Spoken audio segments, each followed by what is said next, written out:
All right, guys. Hey, welcome to the Dragon Drive Show, episode 36, presented by Summit Racing. Guys, we are rolling through this year. I cannot believe we are 36 episodes in.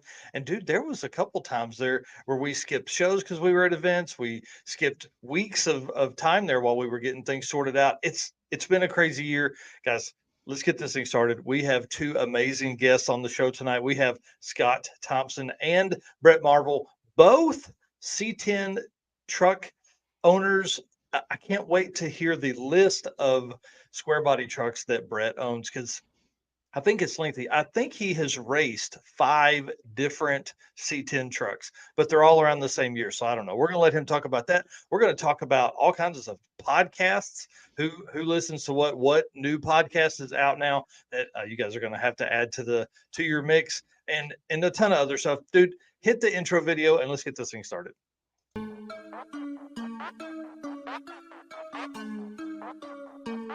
Guys, I'm here with Dave Teresi, Mr. Energy.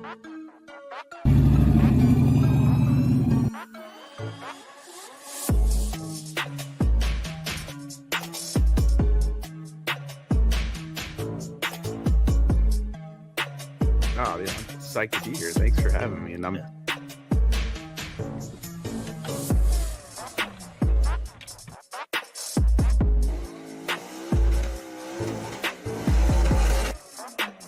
Oh, we're looking this for a 6 something. That's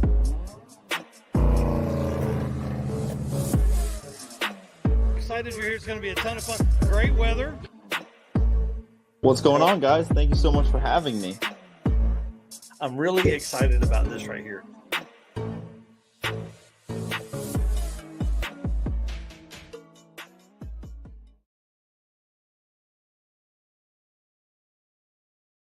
All right. Well, like we said early on, guys, this is going to be a good show. We're going to talk about you've got some really cool stuff found on Racing Junk Classifieds. I've got some fun stuff that I found on Summit Racing, and again, we're going to talk about podcasts because finally, I know for the people that listen out there, you'll be happy to know that I finally got episode 32, 3, and 4 to load. Episode 30 or 31 will not load at all, so it is lost to the files of history unless Eric can somehow pull that off. I don't know. I cannot get it to load on my side, but we're moving on. Episode 36 will drop on Friday morning, and then the news that'll be recorded Saturday morning will drop on Monday, and we should be back on schedule. So to all the folks that listen to the podcast, thank you very much. To all the folks that don't, jump in there, listen to it.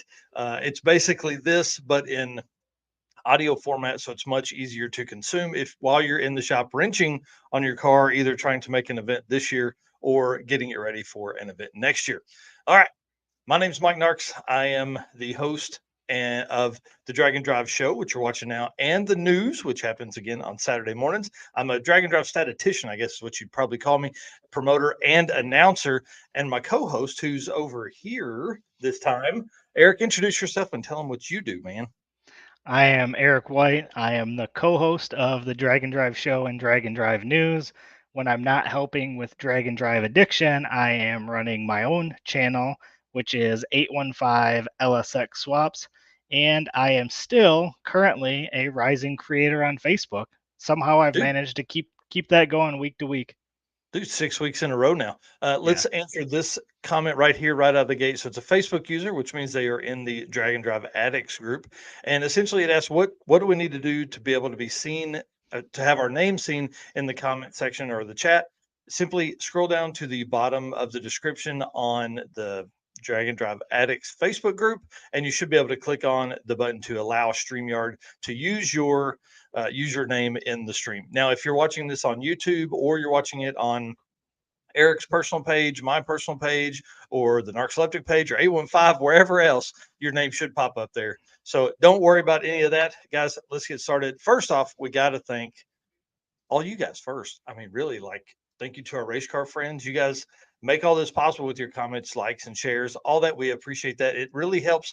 As I was moving through some data entry today, somebody shared one of our posts from like 3 months ago, and it just helped kind of revitalize me. And I spent another 2 hours on data entry, which is hard. So I want to say thank you to you guys, and then also thank you to our sponsors: Summit Racing, Molly Motorsports, Sweet Patina, Howard's Cams, and Racing Junk Classifieds. Guys, we couldn't do it without them. Couldn't travel all around. Dude. I think we figured we've been to 12 events, 12 Drag and Drive events this year. Yeah, something like that. Because of our sponsors. So certainly appreciate that. Well, let's get cracking on this thing. First up, I want to say thank you to Mark Green. I know we talked about this a little bit last week about my time on the Cars Yeah podcast.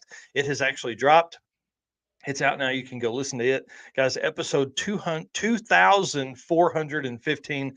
Absolutely crazy. We talk not so much about Drag and Drive. We do discuss how my whole situation came about and all of that. But we also talk about a little bit like some of my failures in business and what we have planned for 2024. We also talk about what trip I would take if money were no object and people were available at any time. So that was pretty good conversation. And then what kind of car I view myself as. I thought that was a great question as well. So if you don't listen to the Cars Yeah podcast, you need to. He puts on 4 episodes a week, dude. I can't imagine 4 that's episodes a lot. week. It's absolutely insane. Well, staying on the podcast, Steven and I are on the Adam Dory That's Cool Drink podcast or live stream tomorrow night. Find Adam Dory on Facebook. If you're not already friends with him, you need to friend him. But if you want to support him, jump over to his YouTube channel. It's just Adam Dory on YouTube, and you can watch it there as well. This is going to be a lot of fun.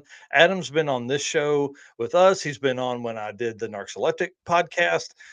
He's been around. It's going to be a lot of fun. He announces Rocky Mountain Race Week and has helped at Sick Week and several other events. So him and I are peas in a pod, and this should be a really good time tomorrow night. So Steven is going to be in the booth with me. So it's going to be kind of tight in here. This width of camera is really about as wide as we've got in here. So I'm going to scoot the camera back a little bit, and him and I are both going to sit on this side of the table.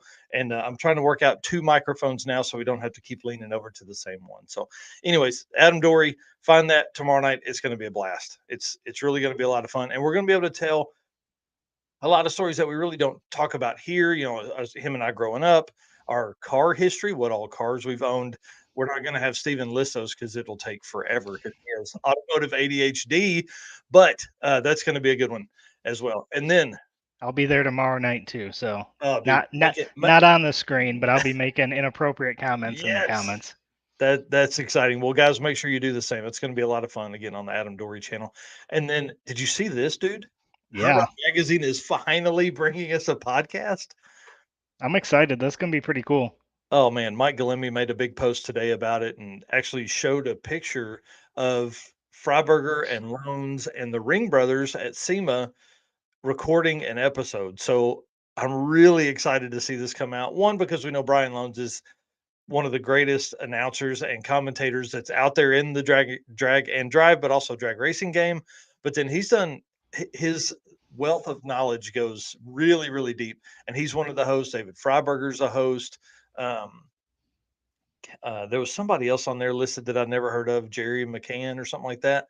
And so I'm sure the level of guests that they're going to have on the Hot Rod Pod is going to be nuts. So this will be really fun to see it grow. And obviously, anytime we can have an extra automotive podcast, that's definitely what we want, because that's really one of the questions that Mark Green asked on the Cars Yeah podcast was about, you know, what books I read. And I really don't read much, but I consume a ton of podcasts because it helps me as I'm driving, cruising along, listen to podcasts and all that kind of stuff. So should be a lot of fun. And then our show next week is going to be on site at Southeast Street-N-Yeet. I may be carrying around my laptop with the microphones out in the parking lot, or I may set up at the fire pit out behind the hotel. I don't know yet. We're gonna do some fun stuff. We're gonna see what all is going on there for the Southeast Street-N-Yeet. For my first time to be at that event, you know, Jesse Fox has been there. I've messaged him. He doesn't know if he'll be in town early enough to jump on the podcast, but it'd be great if he could. And then obviously we're going to be going live throughout the weekend, talking with him and Chris Story and all the racers that are going to be there. So I see Harget's in here talking. I talked to Tammy today. We actually helped them book some rooms for Indy, which is awesome. So they're going to be staying in the same hotel we are. So we'll have to have some parking lot beers there at the hotel. Maybe lobby beers at the hotel. But so it's going to be a lot of fun. So the show again will be live from the either hotel or parking lot next week for my end. But Eric will luckily be here on the producer side of stuff, taking care of everything and making sure, unless we can talk him last minute into jumping on a flight to come into Charlotte. But I don't know. It's probably too late for that now. But Yeah, I think yeah, so. yeah, it's going to be a lot of fun. This is going to be a good event. Again, it's the last national event that's out there. So we're going to have a lot of really fast cars. I mean, this should be really, really a good situation or a good event for me to attend. I'm excited to finish the year off with this, and then we'll talk about 2024 events here shortly. All right, so that's next week. And then I wanted to ask you guys what podcasts you listen to while you're driving or while you're wrenching on your car. I know a lot of people just listen to music. I prefer podcasts because it kind of keeps, one, I feel like I learn by osmosis. If people are telling me stuff, I can at least hear that. So I made a list. These are the typical podcasts that I'm searching for, listening to. And a lot of these are, drag and drive racers. They're friends of ours. Wes Buck Show, I listen to that religiously. They have a weekly show on that. Cooper Bogetti, his show is rocking. He's like episode 53 or 4 now. I mean, it's Yeah, crazy what he's done with that thing. And he only does in-person interviews, which is really cool. So you get a and lot more. started after us. Yeah, and started after us. So it's really a good, podcast, a good thing that you can sit and listen to. I mean, hour or two on those pretty regularly. And then Clutch Burners, obviously Rich Guido, Bill Armstrong run the Clutch Burners podcast on Stick Shift Nation's YouTube channel and Facebook. Y'all, I highly recommend that if you're into stick shift stuff for sure, because they have a lot of, I mean, that's what they have on there. But then also because they are diehard drag and drive guys. I was messaging with Rich Guido and he said he's put more than 20,000 miles on his GTO this year alone attending drag and drive events. That's a lot. I mean, 20,000 miles a year. Insane. And has a real full-time job. I mean, like he stays very busy. And then Gearhead Perspective actually talked about the circuit on their episode the other day. And we have something really, really fun planned from them for the circuit 2024. I can't wait to make that announcement. They're getting some artwork done up.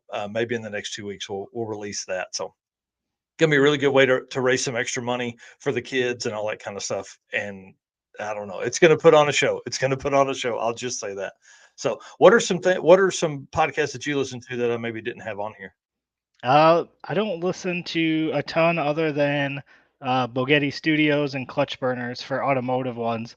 Otherwise, I'm a big comedy podcast guy too. Oh, nice. That's a good way to spend some time hearing people tell jokes in the background. Well, guys, we Yeah, definitely want you to comment with what you listen to as well. yep. Especially when I'm driving, a good laugh keeps me awake. So Yeah, I can completely appreciate that. All right. On to the next thing here, guys. Found on Summit Racing. Obviously they are a big sponsor of what we do here, but they also help the entire community. And Tommy Dupree is at World Cup with the Summit truck right now for the first time ever. They've never had the Summit truck there on site, so he's up there doing that. So I'm jealous of him. I really wish I was at World Cup. Our buddy Jared Holt is up there right now, who runs King of the Open Road, and so he comes back and then goes right into their event that we'll talk about in a little bit. But I see that all of this nitrous stuff is on sale, and I think it's telling me something. that you need to buy some. Maybe I need to put nitrous on the old truck. Like it's already a turbo. Maybe I need to put some nitrous on it because it is a lot of fun. I see Pat Cook here talking about podcasts, the Kibby and Friends podcast. That would be a good one. That would be a good one. So that would be a lot of fun. So anyway, it looks like a lot of the nitrous outlet stuff on Summit Racing is on sale right now. It looks like some of that stuff is like up to 30% off. I thought that was a pretty good deal for you nitrous people. If you wanted to upgrade over the winter, this would be a good time to do that as well. And then these two things, guys, the Summit Racing nitrous torque converters, we've had those listed here before. They just keep getting cheaper. So now they're down to like $450. So I think last time they were like $4.99, so they're getting less expensive, or maybe this is a different one than what we had on last time. I don't know, but if you're into nitrous and you need a torque converter, this is a good option. Obviously, I like turbo stuff. And then I thought the American flag deal was kind of cool, and it's a savings of $20, which is like 30% there too. So it's a metal flag. If you're looking for something for somebody that is, I don't know, hard to buy for gift. These are good options. Anytime you can get somebody a torque converter, definitely do it.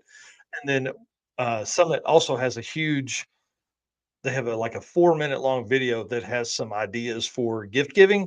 So you may just pick up your spouse's phone and just say Summit Racing, Summit Racing, Summit Racing, hit 3 or 4 different times. That way it knows, what to show them. That way they know where to go to buy your hard to buy for gift. I'm the easiest person to buy for. Just go on Summit, give me a gift card, and I'm good. That flag looks like it's pretty good size too. That says 18 inches high by 15 inches Yeah. wide. Yeah, I thought that was pretty cool. And for what, like $40? That's Yeah. pretty. I mean, that's something you would throw in your mix there and have with you. So thought that was pretty cool. But that's my found on summitracing.com segment this week. You want And to talk? Go and ahead. as always, they have Drag and Drive Addiction t-shirts, hats, Yep. hoodies. It's getting to be hoodie season, so if you want a nice Drag and Drive Addiction hoodie, you can head over and Mhm. throw one of those in when you're buying that metal flag. That's exactly right. And I think anything over like $100, you get free shipping or something like that. So throw like a hoodie and a t-shirt and this thing, and now you've suddenly gotten your car person in your life. You've gotten them the gifts you need, and you get free shipping. So that's a pretty good deal. Yeah, they are the official spot to pick up all that stuff, unless we're at an event, and then we're going to have that in the car. So for all the folks that are watching us that are going to be at Southeast Street-N-Yeet, I will have a box full of stuff in my car with me if you are looking for that kind of merch. Dude, let's talk about events. Yeah, we've got a few coming up here to end out Mhm. this year, and then right into it next year. Already filling up the calendar, so that's It's exciting. it's absolutely crazy, and there's some other things that are working in the mix as well, including the Midwest Drag Race Series and drag and drive stuff. But I'm also adding something else that may be really cool for the channel as well. So I'm not going to say anything about it now until that's all worked out, but I'll tell you after the show. So event news 2023, we still have 5 events left. We have the New Zealand Drag and Drive, which is this weekend, the 4th and 5th. So make sure you are following them on Facebook, one, to support them, but then two, to also, broaden that horizon. We want to have more and more people show up to these events in the future. So this is their first time to do this. They've actually, kind of laid out the route and everything like that for themselves.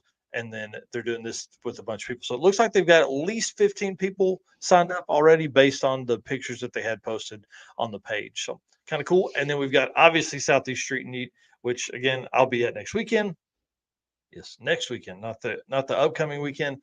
Last national event 2023, the last 4 days of racing out there. And then it's an 8th mile event, so you can really let that car hang out. I think there's some people that are coming that have been ET limited or cage limited that really want to hang it out and let themselves get to that kind of speed in the 8th mile that they've been chasing all year. The weather looks awesome.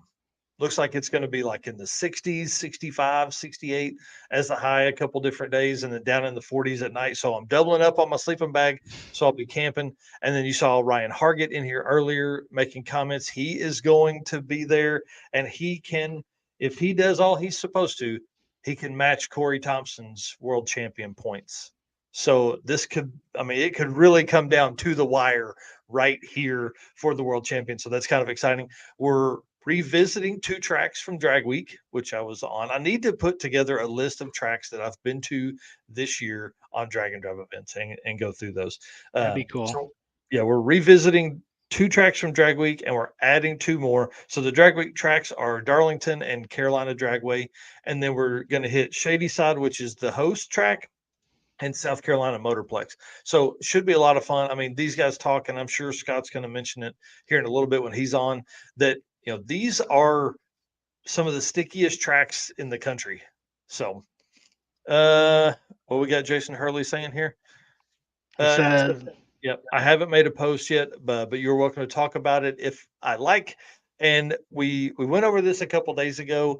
Jason is not going to Southeast Street-N-Yeet, which a little bit breaks my heart, to be honest. But y'all, that they have thrashed on that car to make both events. They broke it at the first one, had to repair all of that damage. New sponsor with Molly Motorsports, pistons in it. Now they got it back together. The car went the fastest it's ever been. First 200-mile-an-hour pass at Bandamere on the end of race week, 1,300 miles later, it's still going. So I understand his thought process there. I understand the process of the family and keeping because they want to come out next year and really swing at this championship.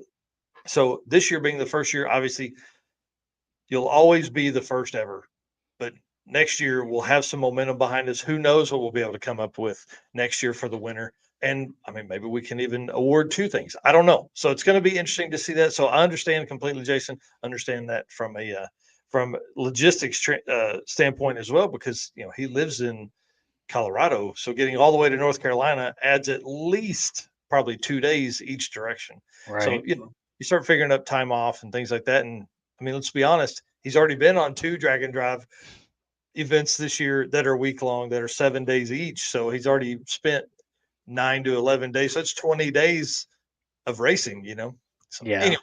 it's a lot, and especially for Yep. those that got full-time jobs. I mean, Yep. Death Week is crazy. I'm surprised as many people were able to make that as they Yep. could with being 10 days. I know that'd be tough. It'd be awesome. It looks like they had a lot of fun, but those days add up, and your vacation dwindles down very quickly. That's right. Yep. Drag and drive will change your life. That's for sure. Jason here says it was a really, really hard decision. And I can completely understand that and appreciate him being as open and honest the whole time while him and I were talking about all of that, because I mean, we really did have some back and forth conversations on how he could win that, what he would need to do. Cause I'm telling you, what Corey Thompson has done this year has really laid it out. Like, it's going to be hard, even though those people can, they theoretically have a faster car. All it takes is one bad day. That's all it takes. One bad day, and suddenly you're not in contention anymore. Yeah, So, there's people that can beat Corey, but Yeah. there's still a chance that Corey holds on to it and wins it. So there's Yeah. no it's going to come down to this, and it's going to be interesting to see.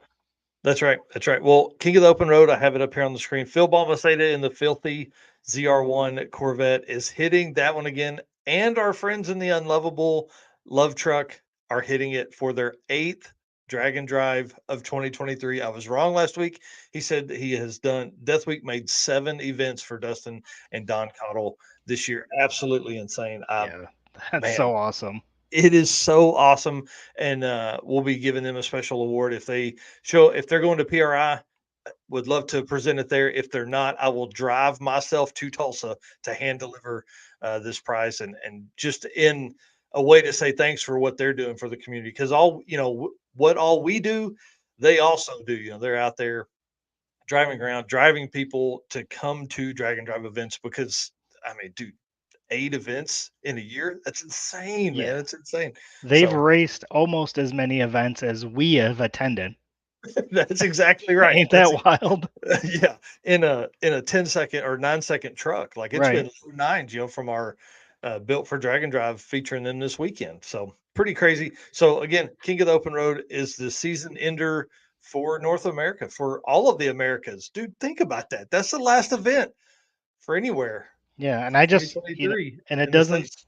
yeah, it doesn't seem that long ago that we're still talking about how we're only halfway through the season and things were Yeah. just picking up, and now here we are winding down, and we started this podcast late last year, so we're almost coming up on a year Yeah. of doing this. So Yeah. much cool stuff has happened this year, and I'm so happy to be a part of everything we've done. It's been awesome, and next Well, year is going to be even bigger.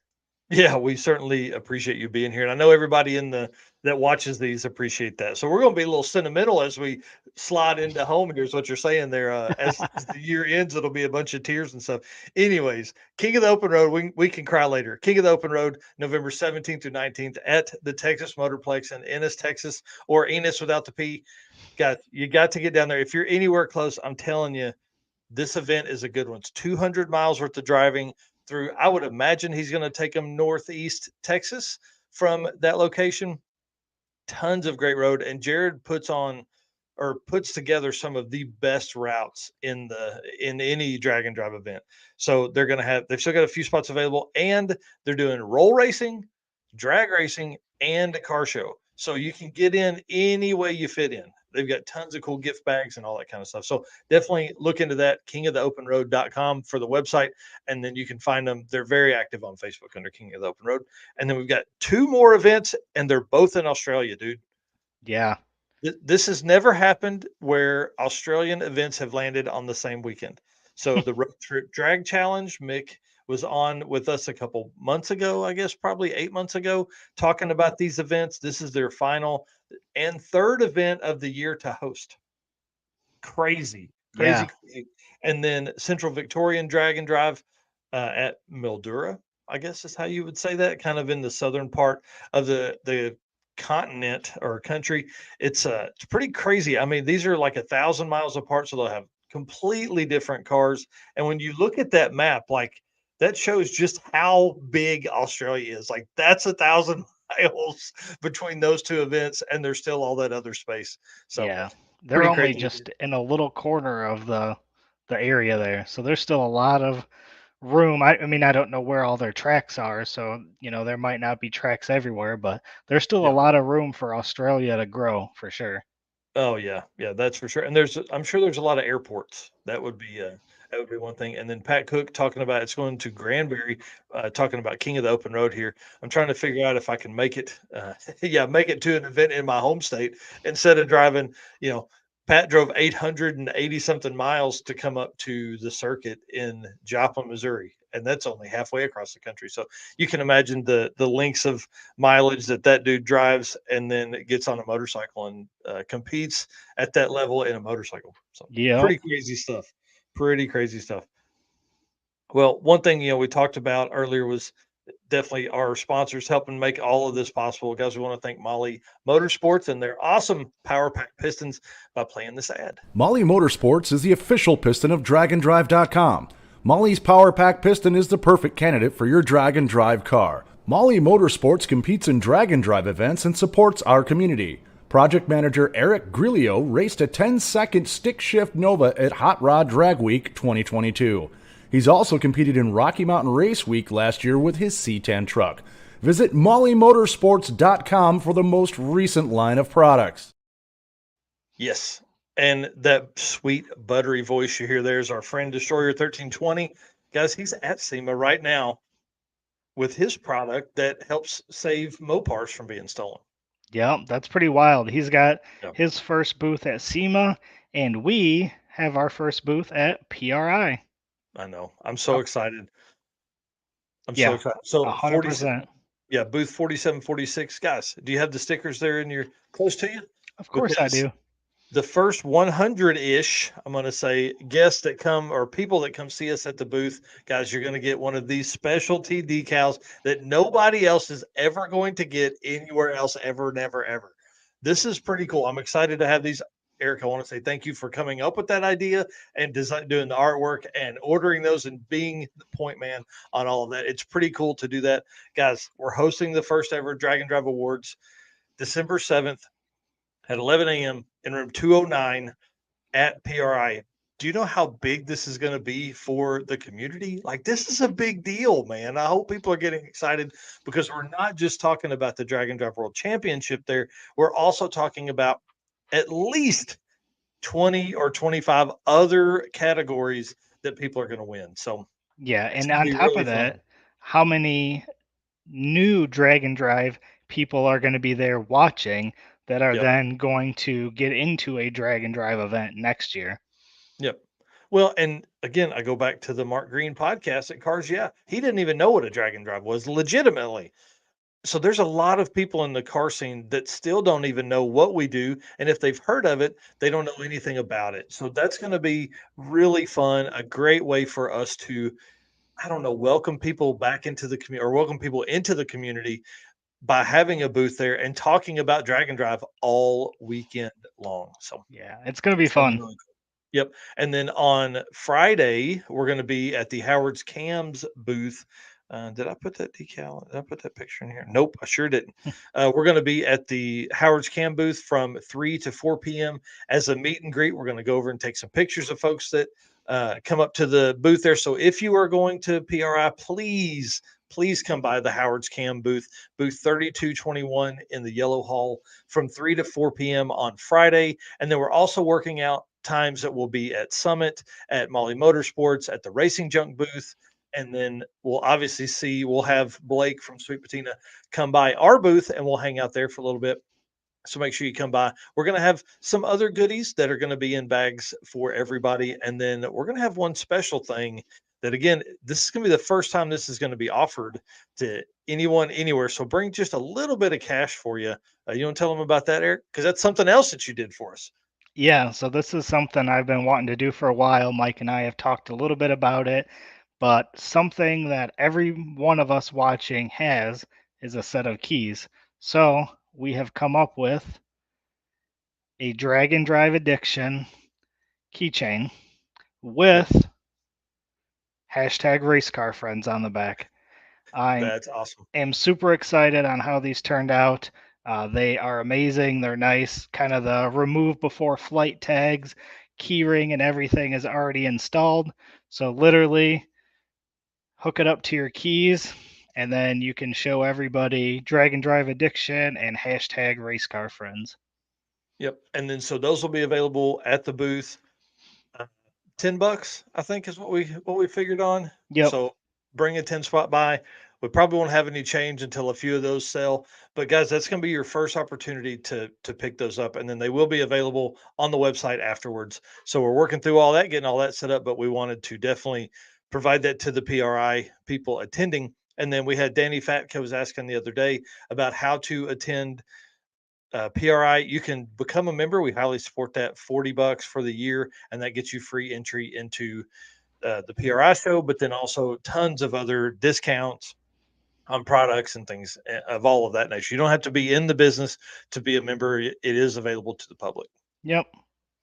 So that's what I did the very first year that I went, was signed up and did that. So it's definitely worth the $40. I mean, you can save $40 a year just by, probably one dinner, not going out to eat for one night will save you $40, and it goes towards PRI and saving, our race cars and stuff. So definitely well worth the money. Yeah, definitely. All right. Well, perfect. Well, that is the events for 2023. Let's talk about the event for 2024. Because I've been working on this a lot lately. We are posting a lot over on the circuit event page and the whole Facebook page and all that kind of stuff on the website. I've got all that. I've been working really hard backstage to get all that. But guys, I was putting all the pictures together for the racer pre-party and came across these. And I just hope this makes your mouth water just a little bit. We are hosting the racer pre-party at Chicken Annie's, which has been open since 1938. And it is awesome. Dude, it's 85 years that place has been open, and it is amazing. It is like home cooked fried chicken and sides. It's really amazing. So if you are registering for the event, you have free entry for yourself and the co-pilot. Anyone is welcome to come to the event. It is going to be April 18th at Chicken Annie's in Pittsburgh, Kansas. You're welcome to come. You'll just have to pay your way to get in, but we'll have like a buffet style kind of deal.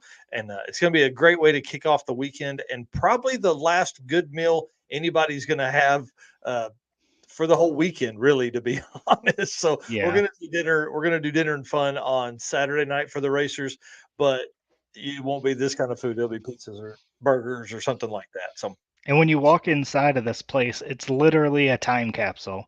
Like you feel like you're in the 80s when you walk in there. It's awesome. Yeah, 100%. It's like brick walls. There's a 6-foot tall paper mache rooster in there. It's really one of the coolest places I've ever been. We've got the lounge rented in the back. So it's going to be a lot of fun for the people that are registering for the event. Please make time to come to this. This is going to be a great way to have a nice, relaxing meal and setting before the chaos of the weekend. We have a lot of new people that are going to be racing this year, so it's going to make it very, very busy for a lot of folks. So take the time, come, relax, hang out with us. And then we're racing at Mocan Dragway and Ozark Raceway Park. Oh, wrong slide there. Didn't put the one in I was wanting to, but we're going to be racing Mocan Dragway, Ozark Raceway Park in Springfield, Missouri. This will be our like 11th year to host something at Mocan. They've always been great.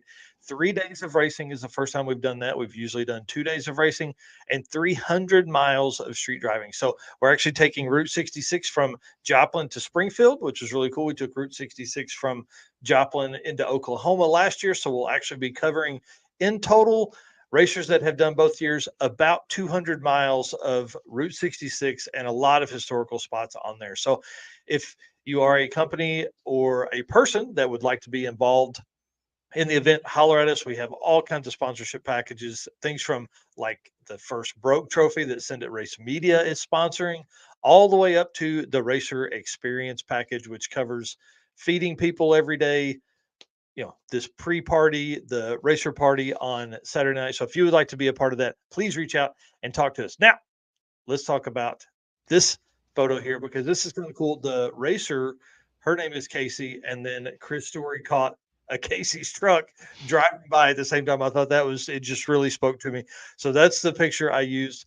The U versus U, I set the rules for it. We are following something similar to what Redwood Rally did, in the sense that this is our 10-second and slower quarter-mile class.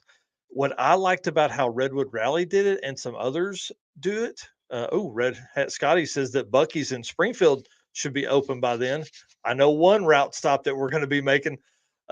David Pearson here. Good morning, sir, or evening, sir. Nice to see you popping in. So the U versus U class is all about consistency. Do you have the ability to put your car on the dial every day? One thing that Redwood Rally did I thought was cool is they used your quickest ET from day one for both your I guess your passes there and your 8th mile. So you'll also turn in, like when you give us your slip, you'll give us your quarter-mile time and your 8th mile time, because we're only doing 8th mile at Ozark Raceway. So both passes will have to be timed within that for Ozark and then back to Mocan on Sunday. So I gave a pretty quick example on the circuit Facebook page about how this works, but essentially, let's say your fastest pass is an 11:343 quarter mile on day one. Your second pass is an 11:383. That's a difference of 0.040, right? That means that's going to all be added up throughout the weekend, and that's going to be your difference. Whoever has the smallest difference at the end of the weekend wins the class. We're also awarding top 1, 2, and 3 for this class. We had discussed maybe doing 2 different classes, a kind of a 10.0 to 12.99 and then 13.0 and above. But I think if we're awarding the top 3, we're just going to keep it that way. The great thing about this compared to last year, kind of using the Redwood Rally format, is that we are not going to ask the racers for a dial in like we did last year. So we almost used it like a bracket last year, and they couldn't go faster than that. Now, you can't go faster than you can't turn in a slip faster than your fastest slip on Monday. So you can go there, you can ask all kinds of questions, things like that. But this is really going to be a fun, I think this is going to make it way easier on racers, 1. And then 2, it's going to make it way easier on the people taking the data, like my wife, or maybe this year your wife, whoever is over there that's collecting the data. This will be much easier for them to get, and they won't have to worry about doing any math. They can just take it and it'll all be from there. So that'll be easy. Registration opens for the circuit on November 12th to returning racers and their co-pilots. Okay, so if their co-pilot wants to race this year, like Tyler Drake's co-pilot Manny wants to race this year, as well as Tyler Racing, they'll be offered early entry and a discount on Sunday, November 12th, that morning at 10 a.m. And then at 4 p.m., I'll send it out to the early list submissions. So if you want to get in on this, go to thecircuitdnd.com. I'll pull up. You can see it there in the bottom right of the Chicken Annie's corner, thecircuitdnd.com, and you can fill out the contact form there, and I'll add you to the early list, or send me a message or something like that. So that way you can get in and have a chance to race here. I'm telling you, we're opening up 250 spots. We are already well over 200 names that are on the early registration list. So we'll go to public registration because I don't think that many people are going to sign up, but there won't be many spots left is what I'm saying. So if you are interested in that, definitely come on and let's do that. First thing, November 12th, which will be the last day of Southeast Street-N-Yeet. So I'm hoping all this works out pretty easy. All right. Moving on, because I see we've got Bret and Scott backstage, so we don't want them to wait very long. But we've got a few more things to cover, and then we'll bring them in for the C10 takeover of this thing. Carl Bright is, I think he's a genius. I do. He's hilarious. He works on his car all the time. It's the big block El Camino. It's really a lot of fun. So he's a great follow on Facebook. He's a great dude. But he made a post, said phrases never said at a drag and drive event. And he posted this in the Drag and Drive Addicts group. So I grabbed a few of those, and I'm sure people have added to it since I made these notes. But if you are not part of the group, you definitely need to jump over and one, join, but then two, make a comment because this is great. So he's a top contributor to the group, always making great posts. He's coming back from Death Week, and I think he probably had some creativity he needed to let out. You know what I mean? So Joe Ernst says, this trip cost a lot less than I expected. Yeah, nobody's ever said that about a Dragon Drive event. John Sally said, I've been sleeping way too much the past few days. Nobody's ever said that about a Drag and Drive event. John again commented, I can't believe how inexpensive gas is. I thought that was a good one. Devin Madison said, man, this 3-speed with no overdrive is excellent on the highway. That's a great one. 55 miles an hour, 3,100 RPMs, hating your life. Jimmy Dressler said, that's only a minor inconvenience. Nobody's ever said that as they throw a wrench. Kanan Hall, can't wait to get to the hotel early. Ryan Corner said, that'll be a quick drive. And it made me think of Race Week having an 80-mile drive day, and it literally took us all day. It took like 9 hours to do that. Yeah, Jason Hurley says, yeah, never said on a Drag and Drive. I'm bored. Yeah. That's exactly right. Mark Count said, I wish I had a smaller radiator. And then Colin Cunningham, good thing for radio deletes. Thought that was pretty funny. So great stuff there. Appreciate Carl making that post, of course, because that always helps with engagement and all that kind of stuff. Dude, now we've got yep. So we'll answer this as well. So Facebook user, if you are in the Drag and Drive Addicts group, scroll down to the description and allow StreamYard to use your allow StreamYard to use your name for Facebook. I can't remember how it says it, but it's something like that. I tell you what, we'll put in a screenshot in next week so that we can have that to show. This one's good too. Manny says, I don't have time for parking lot beers right now. Yeah, no one's ever said that. No one has ever said that. So, and Carl's, of course, let's be reasonable. Nobody's ever said that at a Drag and Drive event either. So I want to say thanks to Carl for putting those together. Or no, I don't want to do a trailer burnout. Yeah. Yeah, that's exactly right. Well, one of our other sponsors is Racing Junk Classifieds, and Eric has found some really cool cars this week on the site there. So, dude, why don't you tell us about those? Yep, so we'll jump in. As you guys know, Racing Junk is our sponsor for anything for sale items. We don't run a Facebook for sale group because we let them handle all of that stuff. It's too much to manage, and honestly, we don't really want to because there's so many good items here on Racing Junk. So this first one, you guys might recognize this car. If you don't, this is Tommy Dupree is WS6 Trans Am drag and drive car that he has personally raced for 15 grand. He has a new car, which I'm excited to see. I don't know anything about this new car that he's talking about yet, so can't wait to see that. But it is won street race small block NA class at Midwest Drags and sixth place finish at Hot Rod at Drag Week this year. Mm-hmm. So yeah, I've seen this car. They've put 2,000 miles on that car this year, him and Jim, in drag and drive events. Yeah, and I've seen it in person. It's, and I actually told Mike this before the show. I'm like, 15, is that just a roller? But this is a complete car, running car for 15. So awesome deal there. I don't know if it's still for sale. It's still on Racing Junk, so This was only posted, the 26th, so 6 days ago. Mm-hmm. So if somebody's looking for a nice car that has competed in multiple drag and drive events already, this is a good one to look at. Yep. And it's NA and it's 10-second car. Like he's Yeah. been deep in the tens, the NA. So it's pretty cool. Yep. Our second one of the night is a 78 Cutlass Supreme for $14,500. So I saw this one. I thought this one was cool. I do dig these cars, and it's got a pretty good size wheel on the back there. Yeah, that's a big boy. So kind of scroll through some of these pictures here. Looks like full interior car still, which is always nice for a drag and drive. That's got carpet. I mean, dude, Yeah. look at the door panels. Right. Listen, White seats. There's some 75-year-old man that's mad that they put that car like that. They did that to that car. Yeah. So good looking car.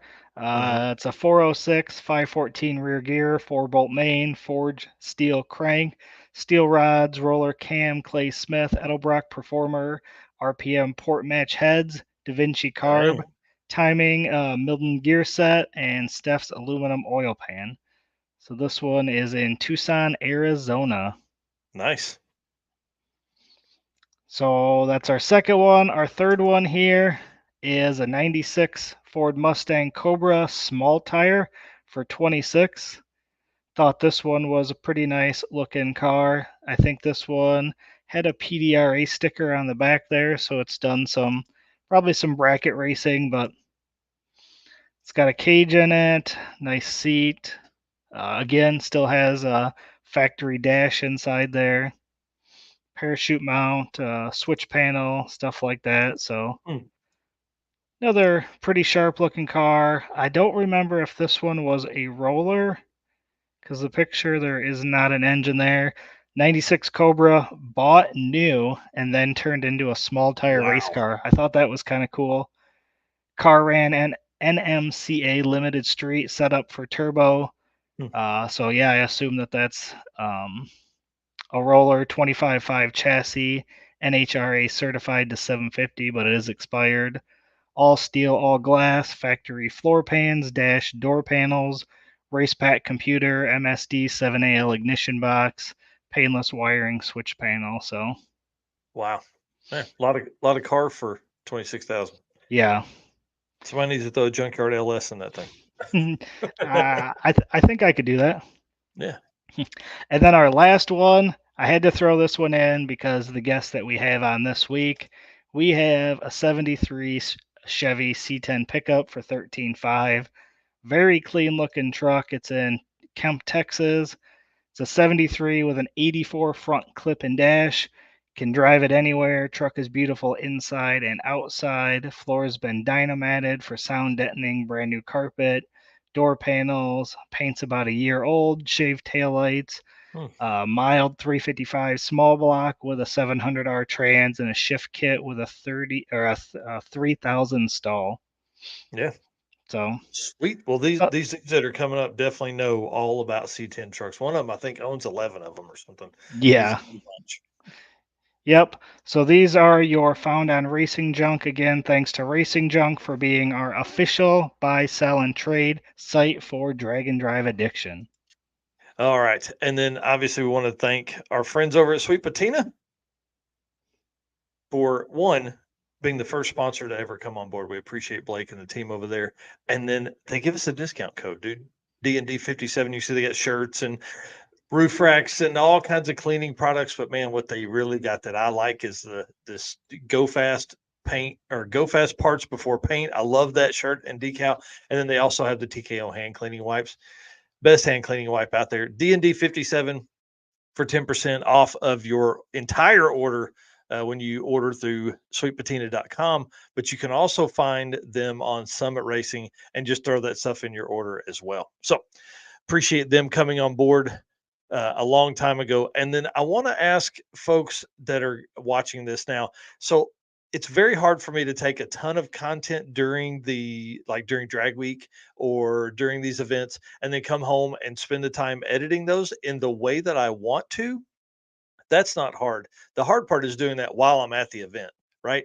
So I want to ask, should I during the event just put like a vlog style video, do something on my phone that I can walk around and literally record what I'm going to play for you guys, essentially putting together 5 or 6 minute videos at the end of every day, instead of trying to come home and put together a huge video and not having any real of like daily of videos during the event. So I'm going to try it at Street and Yeet, because I think that's going to be, I don't know. I feel bad because I don't have a daily video for you because it keeps everything going.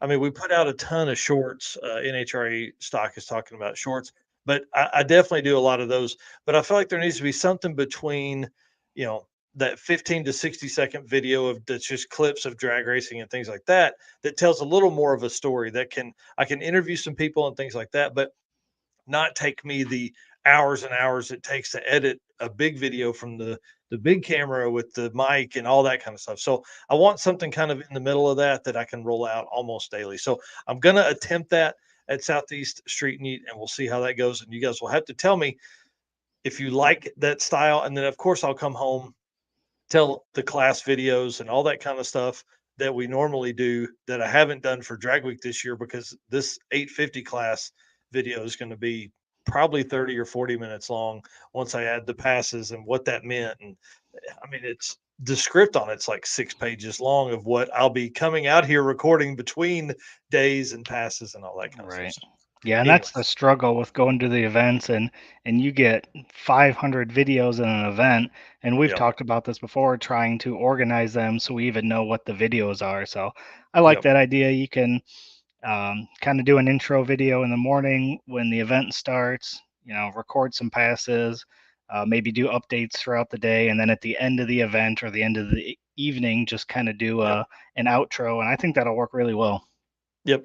And it'll be very easy to edit on my phone, things like that. We can just pop it in, and it's essentially not going to take a lot. Like, I'll put in what I record instead of like trying to record 10 minutes and then, do all that. Now, Pat Cook is talking about, I like the live videos when you walk the pits when you can.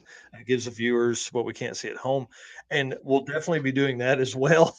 So that's, I want to add all that to the mix, but we are going to do a better job in 2024 of covering the events. The hard part is exactly what Eric says, though. I have 800 videos on my camera from Drag Week, and I have 600 and something pictures and videos on my phone from Drag Week.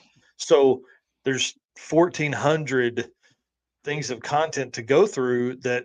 I mean, that really takes time. So if you're looking for Dustin Trance's passes from all week, you literally, unless it shows his car in the clip that you're on, in the thumbnail part there that you see on the screen, it's hard to figure that out. And then you got to go through and make sure it's not just the burnout or not just a 3-second clip, So there's a lot of time that's spent behind the scenes labeling all those videos that I don't feel like, if I come home and put together this huge video for the 850 class, that's awesome. That's what I want to do. That's what I will do.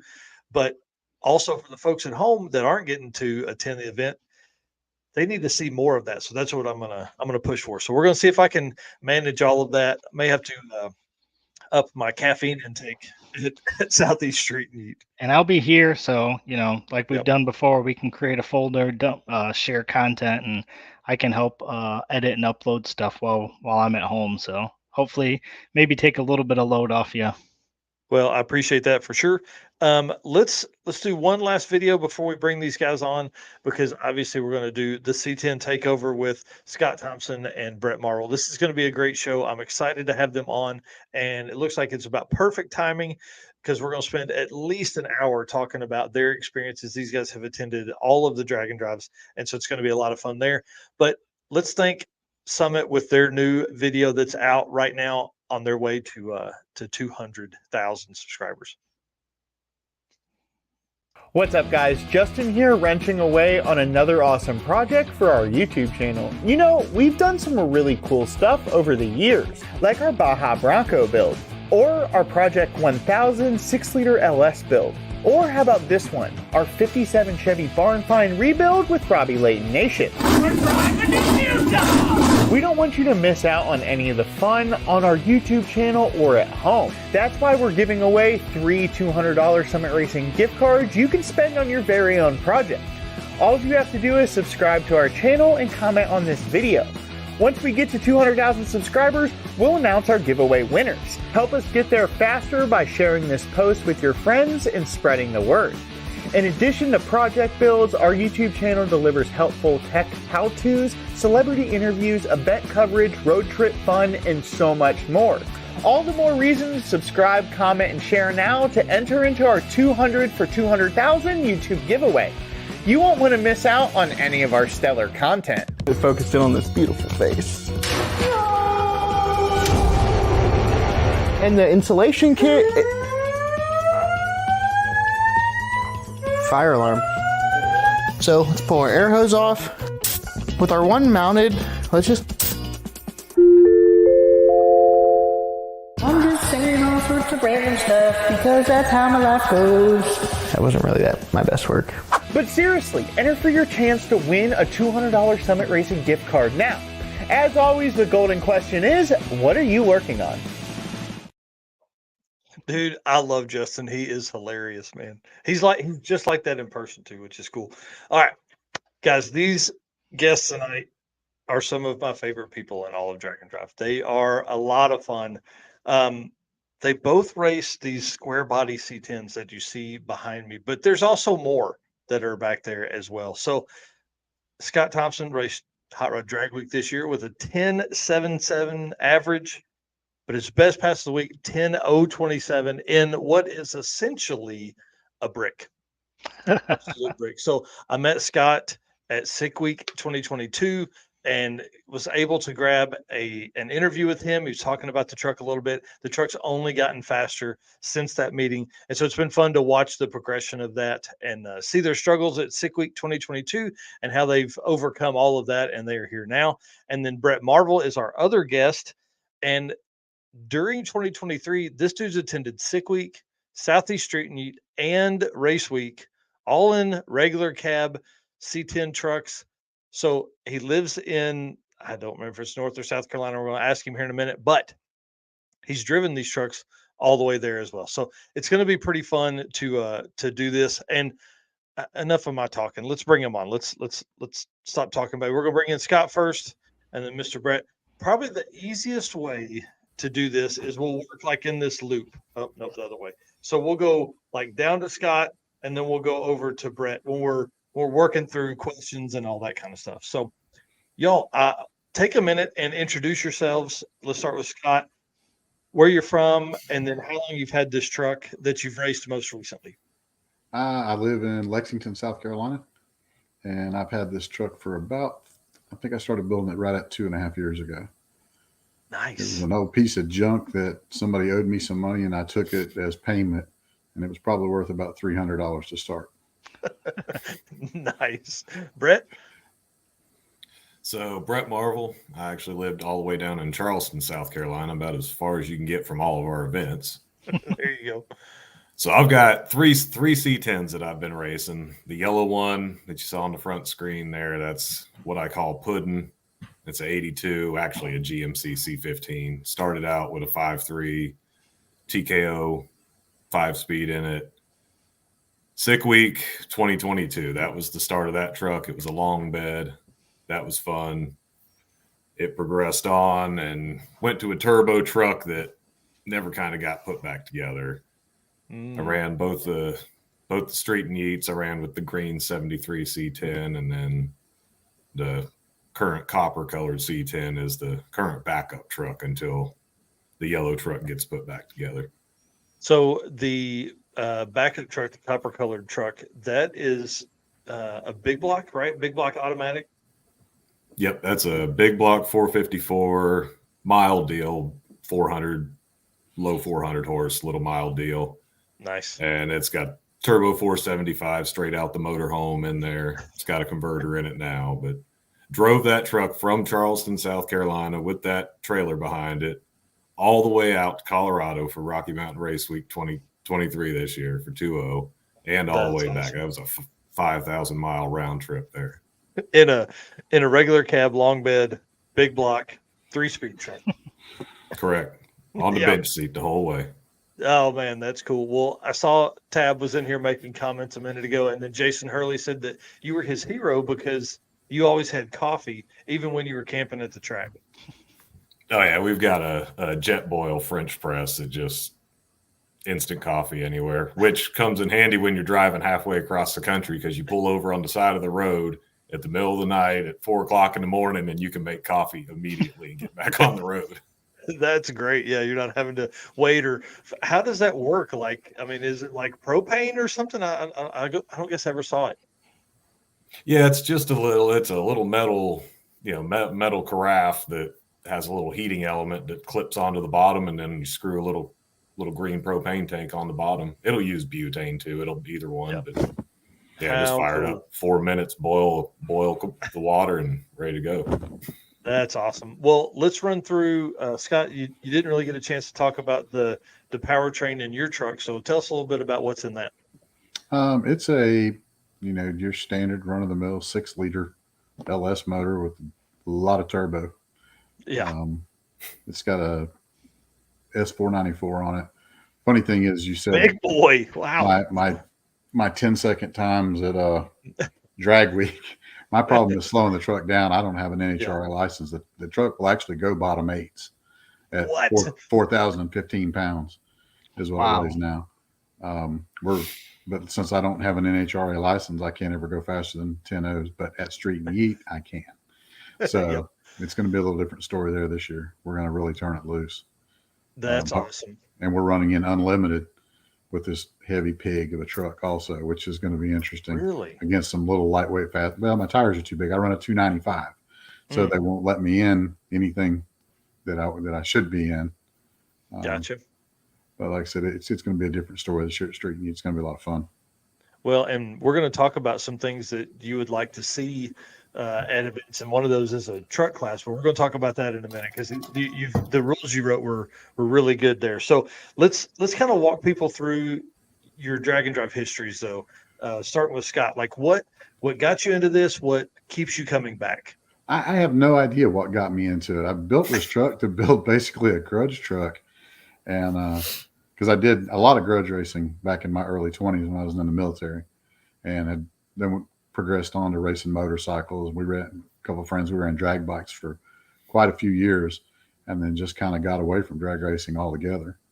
And then we just decided we were going to build another truck, which ended up being this big, heavy truck that I had no business building into a drag car.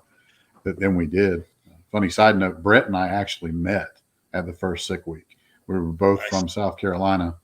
And we saw their South Carolina tags on a square body, and we pulled over and started talking to them. And we still talk all the time. We give each other parts back and forth. And like I said, me, him, Tab, Kyle, all of us become really good friends, which was pretty funny that we actually met at Sick Week. Yeah, so drag and drive, it'll change your life. Yeah, the first pass my truck ever made with the original, it was basically a stock bottom end 6-liter that I had thrown together in my dirty granite shop, granite dust and all. We put in the truck with an old VS Racing small turbo. It was an 88, it wasn't small compared to now. But the first pass it ever made was at Sick Week, and I think it went a 1050 off the trailer. Wow. First pass it ever made, and probably the first time the truck had ever been really driven at above about 20 miles an hour in 15 years. Wow! Because like I said, when I bought it, it had a radio small block in it that would barely idle around my parking lot at work, and but like I said, we just keep doing it, and we wanted to do drag week because it was in our backyard for the first time. Yep. And we thought that would be fun, and I'm not sure that was fun. It was rough. But it's just a lot of fun. Every time we go, we say, well, we probably won't do this again, and then we just sign up again and do the next one. Yeah, that's exactly right. Well, Bret, how did you end up in this life? Sick Week 22 is what got me started. I'd always watched Rocky Mountain Race Week, always kind of dreamt of doing it. Didn't really have anything to do it because, one, it was just kind of too far away to even know if I was going to jump in. I come from a background of no drag racing whatsoever. My first time down a drag strip was at what was it? It was like Streetcar Takeover. That was the day before the weekend, the start of Sick Week. Oh, are you serious? That's awesome. So we entered in there just to get just the 20 or 25 bucks gate pass, just so we could get into the testing tune and get a test on the truck, and I could go down a drag strip once before Sick Week. So that was the whole start of that for me, and it just Sick Week brought it close enough. Or that was an 8-hour hike for me down to there from Charleston versus Rocky Mountain. Anywhere out there is even Oklahoma. I mean, Oklahoma City is 15 hours for me. Yep. So even out there was a reach, and never being a drag racer, I didn't. It's a big leap to take, not knowing if you're going to love it. A big commitment to see if you can enjoy that. Well, and that started the mayhem, and now I found what I like doing. So that's awesome. Yeah, it really is. Go ahead. I would say it just progressed a little quick, and had to swap up trucks and regroup the program a little bit to get something that I could keep consistently going down the strip. Right. So, we talked about the turbo setup in the pudding truck. What was the engine combo on that again? So the pudding truck started out with a 5.3 and a Liberty TKO in it, full face plated. And it was kind of just getting thrown together as a bang around town, fun little street truck. Mm-hmm. And then Sick Week came about, so I had to enter into that. Yeah. And I threw nitrous on it and figured that'll get us around, get us down the track. And that was fun. Learned a lot, still learning lessons, but learned more than I ever thought I could from one event. And that moved to a 5.3 turbo. So ask him where the turbo came from. Yeah. Well, the turbo came from the one over there on the other side of the screen who goes, I got a nice turbo to fit on that truck. Talked me into buying his old mock-up turbo. So that went on there for Rocky Mountain Race Week 20 of 22. Trailered the truck out there, ran that, and then the problems happened. Since then, I haven't had a handle on the truck, we'll say. So the amount of passes it's awarding me for the amount of dollars I'm putting in, we're in major disagreements over right now. Well, and so let's walk people through that process, right? So you see that Sick Week is 8 hours from you. You attend it. Then you're like, this was so much fun. Now I'm going to drive all the way to Oklahoma City and start 2.0 that, you had been on the fence about wanting to do Race Week, basically. And then you found out how much fun Drag and Drive was at Sick Week. And then you just have been all in since then. So how many events now have you attended? Is this 6 or 7 events for you? It's been both Sick Weeks, but this year I broke on day one. I've done both. I've done this year, and I've done 22 and 23 of 2.0, and I've done both Street-N-Yeets. Wow. So that's 6. 6, yeah. Yeah, and then Red Hat Scotty here saying you tore the turbo up on the last day of 2.0. I'm taking that's last year. Oh, and I fully figured out why, because the oil pressure gauge that's on there just stays at 30 PSI no matter what. Nice. Good. Yep. That's a good learning lesson. You gotta learn. So while I thought I had 30 pounds oil pressure for all of 2.0 last year, I have absolutely no idea how much oil pressure that turbo had the entire trip. It truly is. That's too funny. Well, the only gauge I have on the old truck is a boost gauge, because I'm like, if it buries it, I'm in trouble. I'll let out. And that's all we worry about on that. It's not steaming, so it's not overheating. We're fine. It's not rattling, so we got oil in it. Well, one thing we talked about is your camp setup earlier. I want to pull up a picture of it real quick. I think you sent it earlier, maybe. Hold on, I'm getting it. I'm almost there. Yeah, this setup here. So, because this leads into kind of our next question of, do you guys camp or do you stay at hotels? So, Scott, if you want to lead us in with kind of your plan during the week, and then Bret after that. I camp every night at Holiday Inn. I'm too old and too lazy to lay on the ground anymore. Bret tries his best to get me to camp, and I'm like I said, Kyle and I are like, nope. We're going to find the nicest hotel with the best beds, because we know we're going to use them for about an hour and a half anyway. Yeah. Bret actually him and Tab probably get more sleep than we do, because they just go to the track and go to bed. Yep.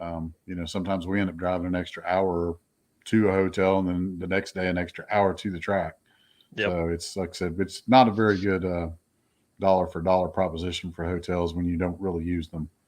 I think. Well, and that is a bit of a problem, but it sure is nice with that hot shower and then climbing in that bed. Well, see, that's how when Bret and Tab and Kyle and I first met, I think the first thing they did is they came and used our shower at the hotel at the first sick week. That's like awesome. I said, I have no intentions of camping, none, zero, even less than if it's less than zero as possible. That's where I am. Nice. Tab does say we sure do appreciate those showers. And then Bret, so obviously you guys camp. Yeah, we camp. It started out camping. It started out with a ground tent for the first sick week, and it kind of progressed from there. Moved to this setup you see here with the rooftop tent on the little trailer. Mm-hmm. And then while that setup was actually a really great setup and really efficient, it actually does a little bit better with the rooftop tent a little higher in the air. So I've got a new trailer that I built since that one that has the same tent on it that I used for race week this year that also matches the truck. It's a little more appropriate matching combo now, but that's awesome. No, for us normally I have a picture of it. Sorry, I was saying I don't think I have a picture of the new setup, do I? Yeah, you did. You took one out at Bandamere this year. You had it posted up in the group earlier. Yeah, I was gonna say, I'm gonna look. Yep. I thought I remember seeing that one. Yeah, okay. Tab and I we're both kind of the camping crowd. We come, our automotive, I guess, background is more in the rock crawling side of stuff. So we're used to doing a lot of the camping, off-roading, and that's where this kind of comes in. So the camping also, like Scott hit on, we get a lot more time. I mean, I know there's been nights that we've had little hiccups alongside the road, but because we head straight to the track, we get sleep, and some of the other guys don't. And like I said, I would guess our average time getting to hotels is probably 1 a.m. across all the 6 or 7 Dragon drives I've done, and we're back up at 4:30 to 5. You know, so and then rarely, you know, you pull in at 1 a.m. after being on the road for 6+ hours, sometimes even longer. You know, you lay there in bed and look at the ceiling and try to figure out what you got to fix in the morning. Right. You know, for 2 hours. So now it's 3 a.m. and you're getting up at 5. So, you know, you just spent $200 for, you know, $100 an hour to try to go to sleep in a shower. Well, here's a few things that are important about that. You're not going to have parking lot beers in the hotel parking lot if you're not at a hotel. And then, again, the shower is great. And the Wi-Fi, you know, we end up, media side uses the Wi-Fi a lot. This is the setup that I ran into you guys this year. And I will tell you, you've really got my mind turning on a setup for myself, because we obviously, Steven and I have an enclosed trailer, a small enclosed that I could pull behind something. But this really has me intrigued, because I could probably fit a golf cart in the bed of one of those, and then some merch and the rooftop tent. And I think that would look really cool behind my old truck. Oh, definitely. Yeah, you could easily fit a golf cart in mine if you didn't have a roof on it. It would easily go under that, and that's not even a full height rack on there. That's cool. Yeah. So believe me, that's part of that reason for that trailer being designed the way it was. So we have a little bit of room for pit transportation as far as mini bikes. I've got a GoPed and just scooters, whatnot, because some of these events are partially about the antics in the pits. And also when you're camping at night, you got the whole track to run around on. So it's fun to bring something a little more than an electric scooter. Yep, I'll agree with that. And one thing that is nice about staying at the track, which is what I was lucky enough to have Jesse Fox kind of show me the ropes, you know, one of the trips this year. And, you know, he has a Planet Fitness membership, so he showers there. And then we go to the track. Well, you know, we ended up at Bristol at Thunder Valley. And that was one of the coolest mornings I've ever, like one of the most awesome places to be. But isn't that a cool track? Oh man, it was so amazing. And then just to be able to like see kind of everything come together, people start pulling in, you know, you really are like, from a media standpoint, it made my day a lot longer, because I was up really late. We were up till 2 or 3 o'clock in the morning, just getting those nighttime shots, and allowed me to kind of have a quiet moment to put some stuff together. But then as people started coming in, you're already at the track. You were there, you're ready, you're prepped. And that was the alarm clock. I never turned on an alarm all week long because somebody's in the parking lot out there at 6 a.m. blah blah blah blah blah blah blah, creeping through the parking lot to get their parking spot. So it's really cool. You also get preferential pit parking when you're there. Yes. At night before everybody. You get to choose your spot and hold a spot for your little crowd too. Yep, that's exactly right. And you guys had a great location. You can see the tower there in the back of in this shot. This is Bandamere. One of the last times we'll ever visit that place, or I guess probably the last time we'll visit that place with Race Week for sure. I'm not going out there for anything else. And it was really cool. You guys had a really good location. You're right at the top of the hill, the downward spot there to get in. And I know you've probably done the same thing at all the other stuff. So I prefer camping, I think, a little bit more, as long as I'm going to be warm enough. But y'all, it's going to be 40-something degrees overnight the next couple for the next week. You'd be surprised how warm that rooftop tent stays just because it's not on the ground. That thing, you need very, very little heat in that thing compared to a ground tent. I got you. Okay. We learned how cold it gets at first sick week in 22 there. There were some cold nights that one. Yep, that's for sure. Well, what brand tent is that, and how big is it inside for you and Tab? Is it big enough? Got enough spot to hang it? Oh yeah. That's a Smitty built Gen 2 XL, and it winds up being 76 by 96 inside. So it's 8 foot by it's whatever it is, 6.5 foot or something. Yeah, it's plenty wide for 2 adult men in there. I mean, you could do a family of 3 if it was 2 adults and a small kid even in it. It's comfortable. There you go. Yeah, I don't have to worry about that with my family. Nope, not doing it. Well, obviously, this kind of answers our next question that we're talking about, and that's, with you guys driving trucks for these, do you also pull a trailer? We know that Bret pulls a trailer, but Scott, do you pull it? Absolutely. It's a must, huh? Yeah, the entire floor of the bed of my truck, I should have gave you a picture of that, is all cut out and it's aluminum. And there's so much stuff back there, they're between the ice tank for the intercooler, the fuel cell, the batteries, the roll cage. We can put a cooler back there and that's about it. Gotcha. Which we kind of do. We carry a 120 quart cooler to pick up ice right before we get to the tracks for the intercooler. Yep. That's really the only thing that goes back there. And the first sick week, we carried we had a very small trailer and carried a lot of stuff in the truck, from the drag radials and other wheels and fuel. And that's exhausting. Yard selling that thing every time you stop, loading and unloading and loading and unloading. After that first year, we said, we'll never do this again. So I ended up buying a 4x6 trailer at sick week from Snafu Rich. And then we shoved it in the back of Puddin' and then put Puddin' on a trailer. And I got to see if I just ran across that picture earlier. Bret I'm going to send it to you, Michael. The trailer back to Charleston, and they put a winch in a tree and picked the 4x6 enclosed trailer up out of the back of Puddin', and then Tab delivered it to me in Columbia on his way back to North Carolina. Wow. It was quite the operation to get my trailer back to Columbia. That's too funny. Well, Tab's in here talking about this picture here, said Puddin's in the Lowe's parking lot picking up turbo parts. Yeah, that's when I figured I had line pressure issues on my boost controller stuff. We had to go get a regulator. That's awesome. Well, that is one of the greatest things about drag and drive stuff, is you really do end up MacGyvering some things around here. I'm going to get this opened up and then we'll talk about this, because this is the other side of the drag and drive life.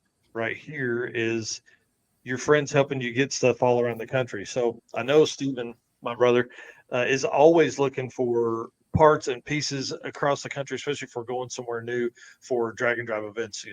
So this, I'm sure, as you passed people, this really made them question what is happening. Well, the better part is, so we yard sailed the first sick week, just like Scott did. So we didn't have, we yard sailed the full long bed pickup, and we were camping. So that thing was slam packed, and our first drag and drive. So you believe I brought a pile of crap. Yeah. Well, then we had to put this trailer in it. So we had to figure out somewhere for all my crap to go. And the back of Tab's truck is half full of work stuff at all times. How so funny. We could in there. The cab of my truck was full. And then, we're carrying that. And you got to remember, Scott and I just met at this event 5 days earlier at the first day, or 6 days earlier at the first day of this event. And he's like, I bought this trailer. How am I going to get it home? I'm like, let's put it in the bed of my drag truck. We'll put it on the trailer and I'll figure out I'll just winch it out with the tree. And now I've switched phones since then, so some of the videos are gone. But I had a video of the entire thing swinging off of a tree here as I just lifted it out and we drove the truck out from under it. That's hilarious. That is that's the way that works, man. Every time, I'm telling you. That's awesome. Never again with the yard sale, like Tab says. Never. Yeah, it's exhausting. If you're thinking you want a yard sale, don't. Just don't. just and don't. With a truck, you would think it'd be easier. I don't know. I don't think it's easy in anything. Well, and it doesn't help either when you've got $2,000 worth of drag shocks on the back of it, and you're trying not to put a whole lot of weight on it and blow those truck shocks and wear them out. That's that white trailer now. I brought it back and painted it and kind of fixed a lot of stuff on it and really modified it. I like the carrier on top that makes, for stuff you're not necessarily going to either need to get into all the time, or this is what you get into all the time. And then here's stuff that is, that's maybe higher, maybe more importance. This is luggage up top and this down here is truck stuff. Well, we use the top for the tent and the scooters, electric scooters, which those are a 100% must. That's one thing I would not be without after we bought those. Kyle and I both have one. And we wanted to, but they take up so much space in the trailer, even the Segways that we have that fold down. Yep. We ended up doing that roof container or whatever clamshell thing, so we could actually lock them up, keep them out of the weather. And we also carry a 10x10 tent, and it actually fits up there too. So that was a really good solution to get a lot of that big bulky items out of the trailer to where we could store stuff we really care about locking up. Well, and again, be able to get in and out easily. Brett was talking about needing something maybe a little more than an electric scooter. I had that struggle at race week. So nobody was up one morning. I'm like, man, I'll ride my scooter down to the bottom of the hill to the gas station there at Vandermeer. It wouldn't pull me up the hill. The battery had been down. Y'all, listen, I'm not in great shape. So I kicked that stupid electric scooter up that hill. Whew, that was rough. Well, you're not going to be running that one up the hill at Shady Side then. If it was making up that hill, it ain't making it up the hill at Shady Side then. Yep. The only one I've ever seen make it up the hill at Shady Side is that one that Devin has that goes like 134 miles an hour. Mine made it up there before my battery took a dump in it. Did it? Yep. Yeah, that hill's really steep.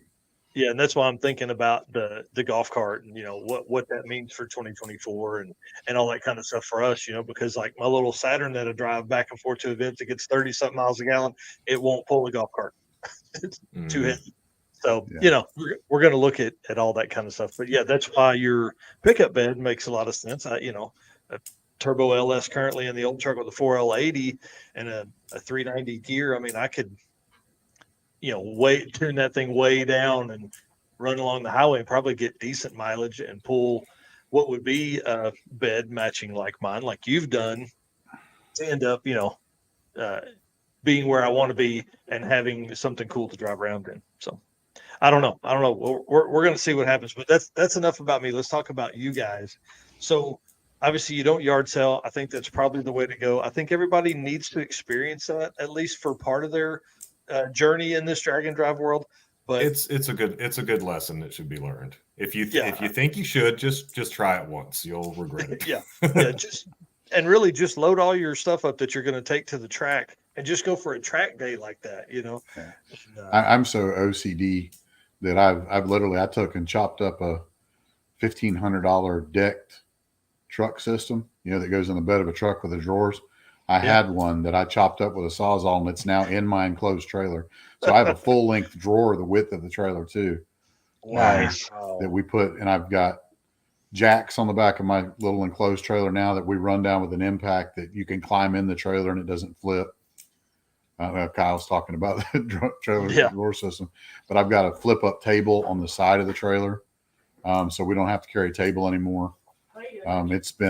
There's been a lot of stuff like that we've done that we learned to be more efficient as we did it. It's just gotten, it's just made it easier and easier because, like I said, Kyle and I'm 54 and Kyle's 52, so it's a little harder on us now. And we're both pretty old and broken from lots of sports and other stupid things over the years. So the less amount of work we can do everywhere we go, we try to do that. Yeah, for sure. Well, guys, while we're all in here, I want to say to everybody that's at home, hit that share button real quick. We're going to start talking about tracks and their favorite racers and all that kind of stuff coming up. So let's lead into that. Of the events you guys have done, what has been the favorite track that you visited? As far as track surface, or are we talking about just aesthetics of the track? Yeah, just like your whole experience there. Bristol was really cool.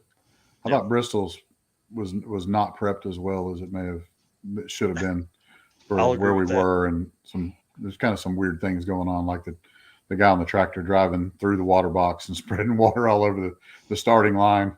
Right. I watched that happen a couple times, and that didn't make any sense at all. Bristol, I'd never been there before, and I've raced all over the Southeast, and that was a really cool experience. That's a really cool track. Everybody should go there for sure. Yeah.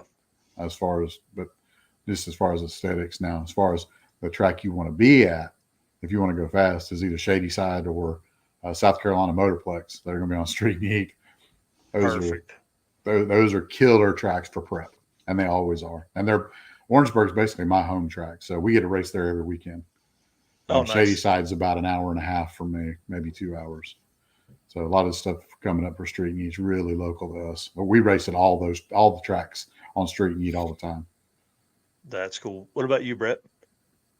I'm going with Bandamere. I've been there. That was the main reason for making that 2.0 trip happen this year, no matter what. That was kind of a bucket list track, and with it closing down, there was no way I was missing that. But aside from that, I'm Shady Side with Scott. Shady Side is just a cool vibe.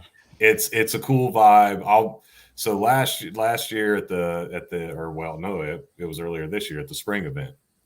So we were there, and the famous Chris Story was there, and he was in awe with all his travels. He was in awe at what was going on at Shady Side, and it's cool. the Southern Grudge drag race scene is just, and the tracks that are involved in it are just, it's a different culture. It's a different vibe. It's really cool. That's awesome. I can't wait. I'm ready to see these, because that's what we've talked about. Anytime Devin's been on, he's like, it's going to blow their mind. You don't understand it until you've been there. It's different. Yep. It's nothing like this exists anywhere that I've seen. And a lot of it's because they're these outlaw tracks. And I mean, like I said, they're not sanctioned. They're nice tracks. They have safety protocols in place, just like anywhere else, but they're beholden to no one. And it's just kind of, there's some big money races that go down on any given Thursday, Friday. And so you can go out there and watch $50,000 grudge race, in the middle of Shelby, North Carolina, or Orangeburg, South Carolina. How cool. It's just, you might see 3, 4, 5 of them go down in one night. Wow. You think we'll have any of that on Street-N-Yeet? I don't know. I mean, I think Bret and I already have we bet 10 chicken McNuggets on a path with choice of sauce, but yes. I'm trying to get Jeremy Tapscott to run for some money, but I don't think he's going to. Gotcha. Call him out now. Somebody tag him in the comments over there. Jeremy Tapscott. Yeah. Let's get him in here. We've been aggravating him pretty persistently now for quite a while. I hope he gets his truck finished. Yeah. I saw he was taking a nap in a hammock the other day. He was sleeping on the lift in a hammock in the shop. He's trying to get his truck done. Yep. I hope he can. I hope he can for sure. That'd be awesome. So besides each other here, so what are some of your other favorite racers or other favorite cars? So at like some of the events that you've been at. Favorite car has got to be Devin's car. Yeah. And we've all gotten to be pretty good friends, me and Devin and Josh and Bret and all of us, because they're local to us too, pretty much. I mean, they're about an hour away, but like I said, Devin's car is just so impressive at everything, from the technology to, his tuning ability, and what that car is and what it does is, like I said, it's unparalleled to me that it can do what it does. Well, I agree. Yeah, his technology, his automation, all that stuff that he does is His really air incredible. His air jacks. Yeah. What about you, Bret? I don't know if I so much have a favorite. I like what I so much like about it is just the variety. You can go to a lot of tracks and go to a lot of normal track day events, and you see a lot of the same. Drag and drive, there's everything. Everything's a race car. There's a class almost anywhere, and it brings a lot of variety out. I like seeing the old trucks. I'm also a gasser fan, so seeing a lot of the gassers. I knew I liked you. Who was the guy at Drag Week, Mike, that had the mailbox on his carburetor?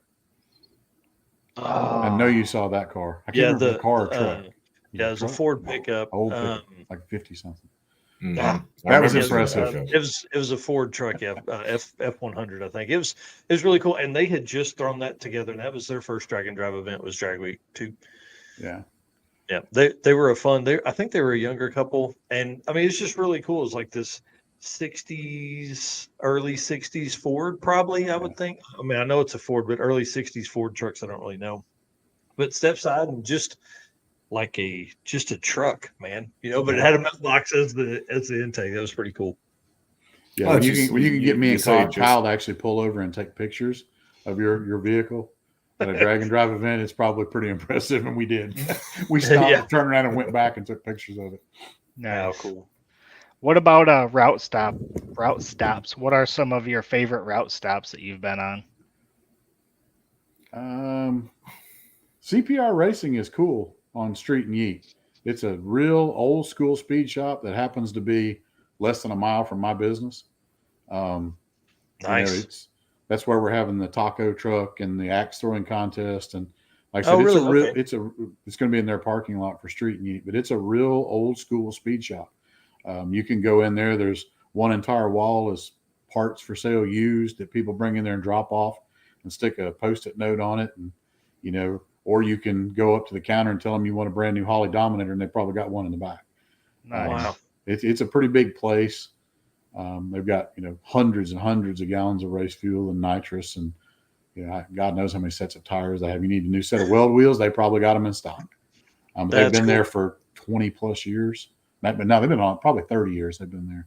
Wow. The guy who owns it, you don't see. Yeah. He runs a X275 car. He campaigns out of there, and he's all the way back. I think the first time I ever saw Charlie he was on Pink's way back in the day with Rich Christensen and him and his wife. Yeah. But it's a pretty cool stop. Like I said, they for Drag Week, or not Drag Week, for Street-N-Yeet last year, I think we probably gave them their biggest sales day they've ever had in one single day. Oh, I bet. I think Jesse Fox went live from there and then ended up having to buy parts in there to get his car finished or get his car running again to get back on the road. But I think that's a pretty cool stop. Yeah, cool. Red Hat Scotty here says not an official route stop, but Bret, Tab, and I climbing a mountainside for Cactus. Yeah, we made a brake safety check stop for Scotty on the way down the hill. In the final run, I think we were coming back into Pueblo on the final day of 2.0 this year. Pulled over, and of course there happened to be a small cactus there, so I was like, I'm bringing me home a friend. And then everybody had to. Nice. That's pretty cool. So do you have any favorite route stop that you've been on at any of your events, Bret? I like a lot of the Americana stuff, a lot of the history, anything along there, really. I'm really also actually enjoying getting to go out Midwest and even out to the Rockies this year, because it's just a whole lot of area I've never spent any time in. So it's getting me out there. I get to explore an area, meet people, see things I've never seen or just seen on TV. And I grew up traveling, but that was all West Coast, and slightly into the west side of the Rockies, but never in the middle of the country. And now I live, I've been East Coast for over 20 years now, so it's all in this area.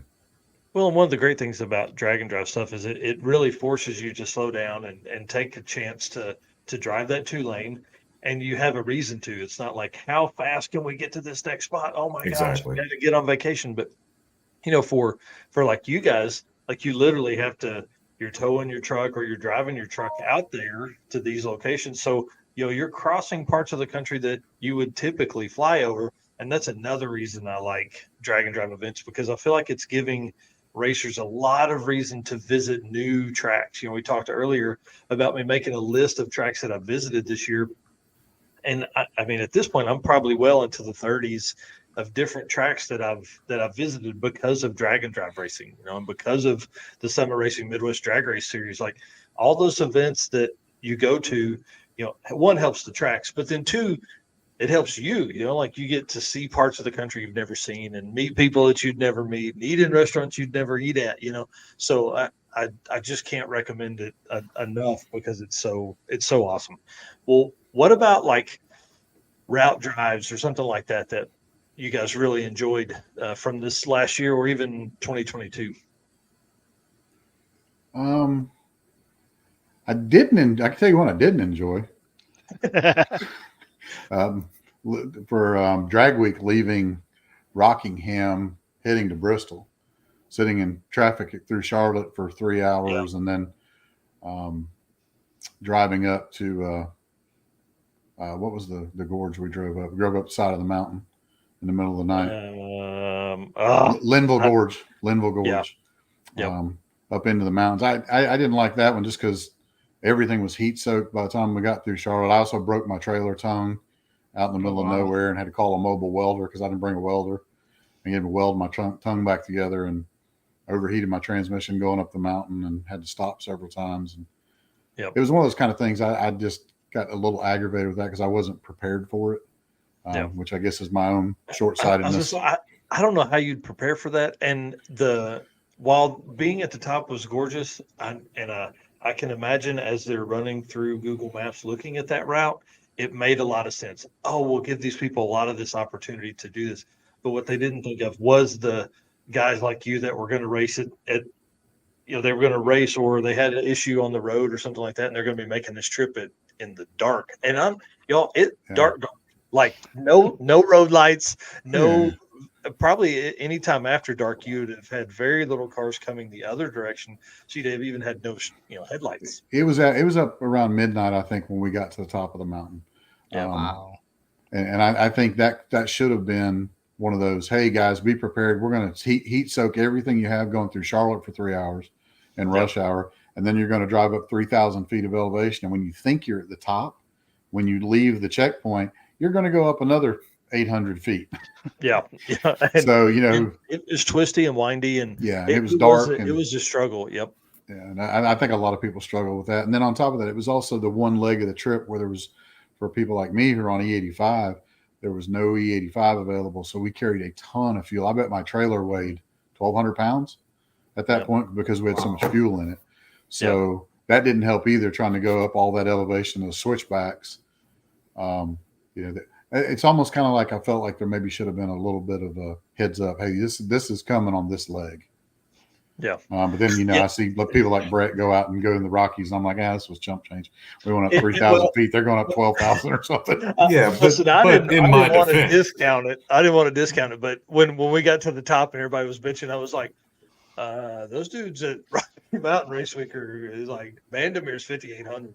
Yeah, but you also prepared. They're prepared for that too. You're going to do that. We didn't have a clue we were going to do that.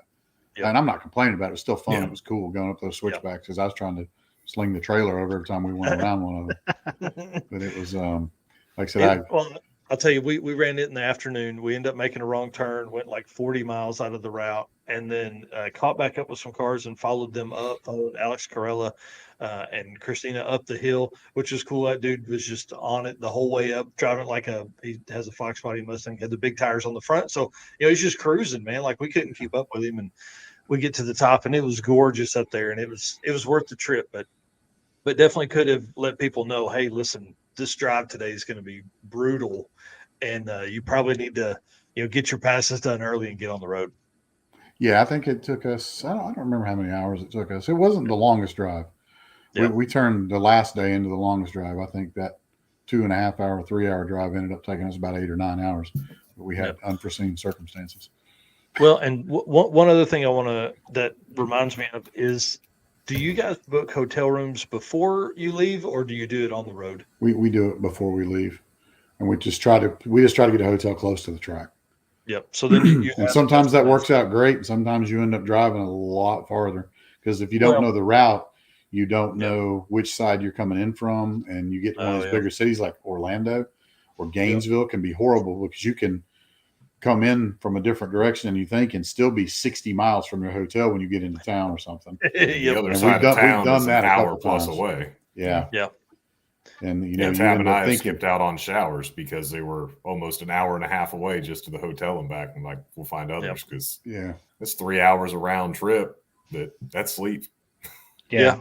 And that's happened to us more than once. And you think you're almost there, and then Kyle's sitting over there and goes, "Yeah, we got another 65 miles to the hotel," and you're like, "Damn it." This Kirky's just getting real comfortable at this point, Yep. There's a lot of strategy that goes into this that people don't think of. Like, is it better to, like Jonathan Stonecipher taught me a long time ago, don't even worry about booking hotels. We typically had done that in the past and had a struggle where we were, he broke down. We drove almost 600 miles to make the loop to get his truck and trailer and back. And so by the time we got back, they had already given our room away. Didn't know that until we were going to book, till we were checking in. So then we had to find a hotel, to check into at 3:00 in the morning. So if we had known all that, if we had not booked the hotels early, or Wendy Martin booked the hotels early of 301 Streetcars, we could have gotten a hotel as soon as we got his car on the trailer. We could have found the closest hotel and checked in there, but instead we drove an hour and a half. So anyways, that's a strategy lesson for everybody. Like, do you set up the hotel, or do you wing it? And hope you can find one on Expedia at 4 a.m. So, at 4 a.m. I'm not even going to a hotel. If it's 4 a.m. and I'm looking, I'm just heading to the track. I'm gonna go sit in the bed of Bret's camper truck thing. I'm climbing my tent for a cat nap in the morning. That's right. Yep. Well, Bret, what about one of your favorite route drives? Probably one of the favorite was actually Ennis to Tulsa on 2.0 last year. Yeah. For the simple reason that, again, newbies to the area, we were warned Dallas traffic is hell in the morning. Yeah. So we were told, get through Dallas before 5 a.m. Tab and I took that kind of literal. We also knew we had a long drive that day. So we bailed out of there, found the state park around the corner, hopped the fence, went in and got some showers, came back out to the truck and hit the road. And we literally just drove all the way through the night, straight in, set up the tent at the track, and then slept all morning, which was actually nice because we got to avoid all the heat. We put the tent up in the shade and just chilled over there. But the stuff, just driving through the middle of Texas, in the middle of nowhere, in the pitch black, coming across weird buildings and lit up things out in the middle of just the countryside, and neon signs lit up. And we had Starlink go across in front of us. They were like 16 linked together, just wild stuff. Just something you'll never see again. And that probably ranks up there just for what we saw. There's not much cooler than a steering wheel and headlights and 65, 70 miles an hour and a rear mount turbo and a faceplated 5-speed. I bet that was enjoyable. And it's funny because like when I'm in the old truck and I'm driving late at night, and like as you're doing that, you're like, man, how many people have sat here in this exact truck and done this? Like how many people? And mine was my grandfather's before me, so it's like I've driven that truck late at night. He's driven that truck late at night. Like all that stuff. There's just a certain point where that becomes really cool in your history. So, well, both my current C10s, the green truck, I'll add the note. Most that go to Street-N-Yeet know that the green truck is sold. It actually lives down in Savannah now, so it's sold. But the copper colored truck and the yellow truck, they're both actually from the same farm in Georgia, which is a friend's family farm. So the copper truck is actually his grandmother's truck, and the yellow truck is his father's truck. They're both sitting on the same farm down there. So and they're both coincidentally 82s as well. Yeah, that's the truck that got sold. So that one's the 73. It's now down in Georgia. But that's also the other two that set a record for number of passes at a drag and drive event. Hey, that truck took sixth place in DYO.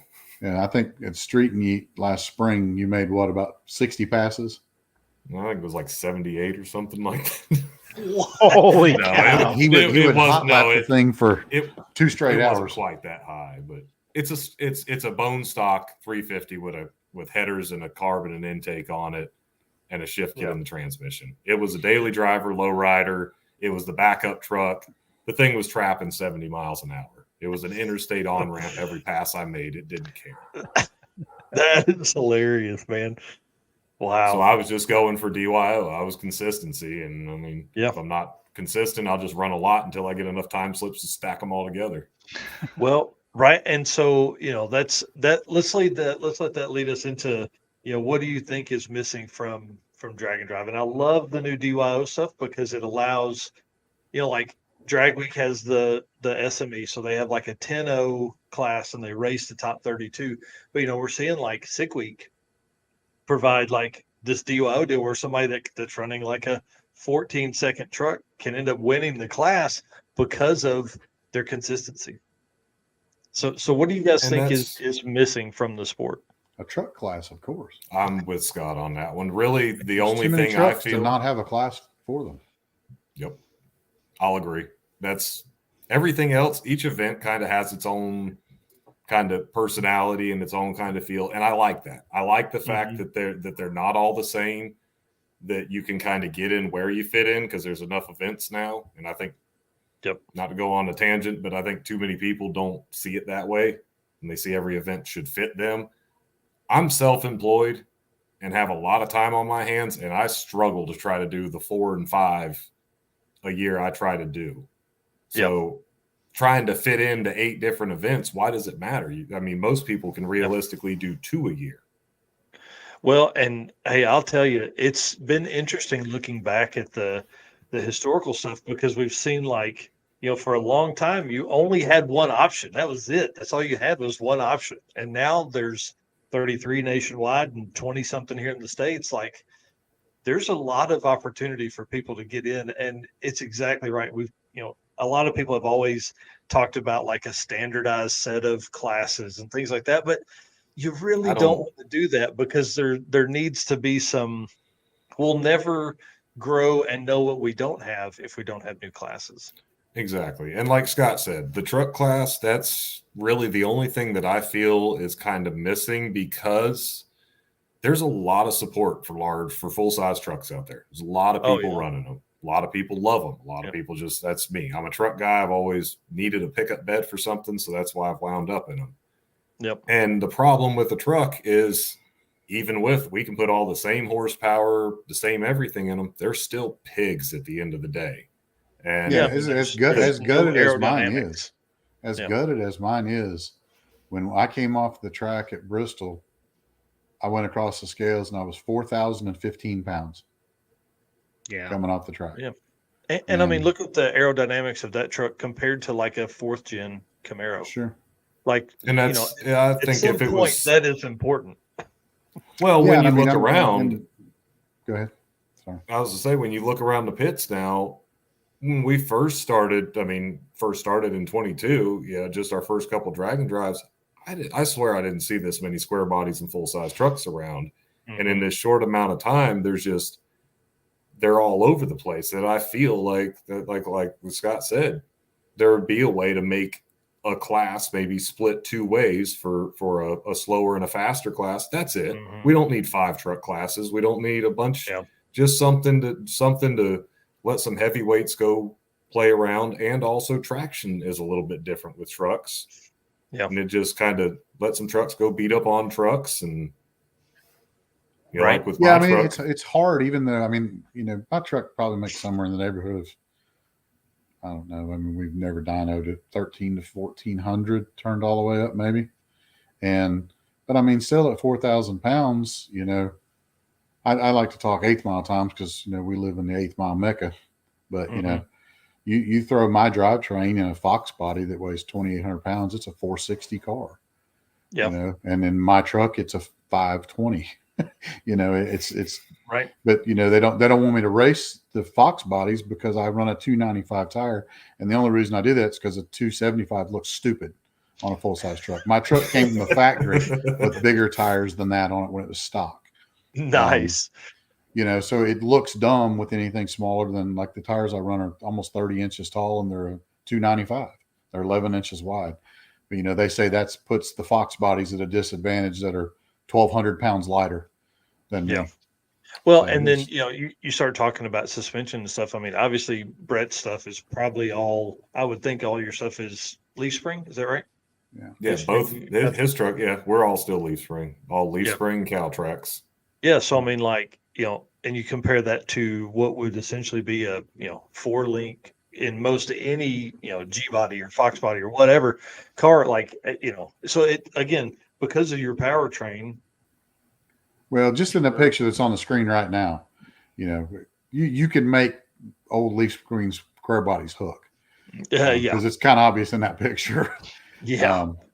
We can get some mid 120 60-foot times out of the truck before it starts knocking the tires off. So it's not terrible at that. I won't complain about that. We're at a disadvantage there. It's just strictly weight and aerodynamics. Yeah. That's the problem for us. Yeah. So I mean, we chose this life. We could have built Fox bodies like everybody else.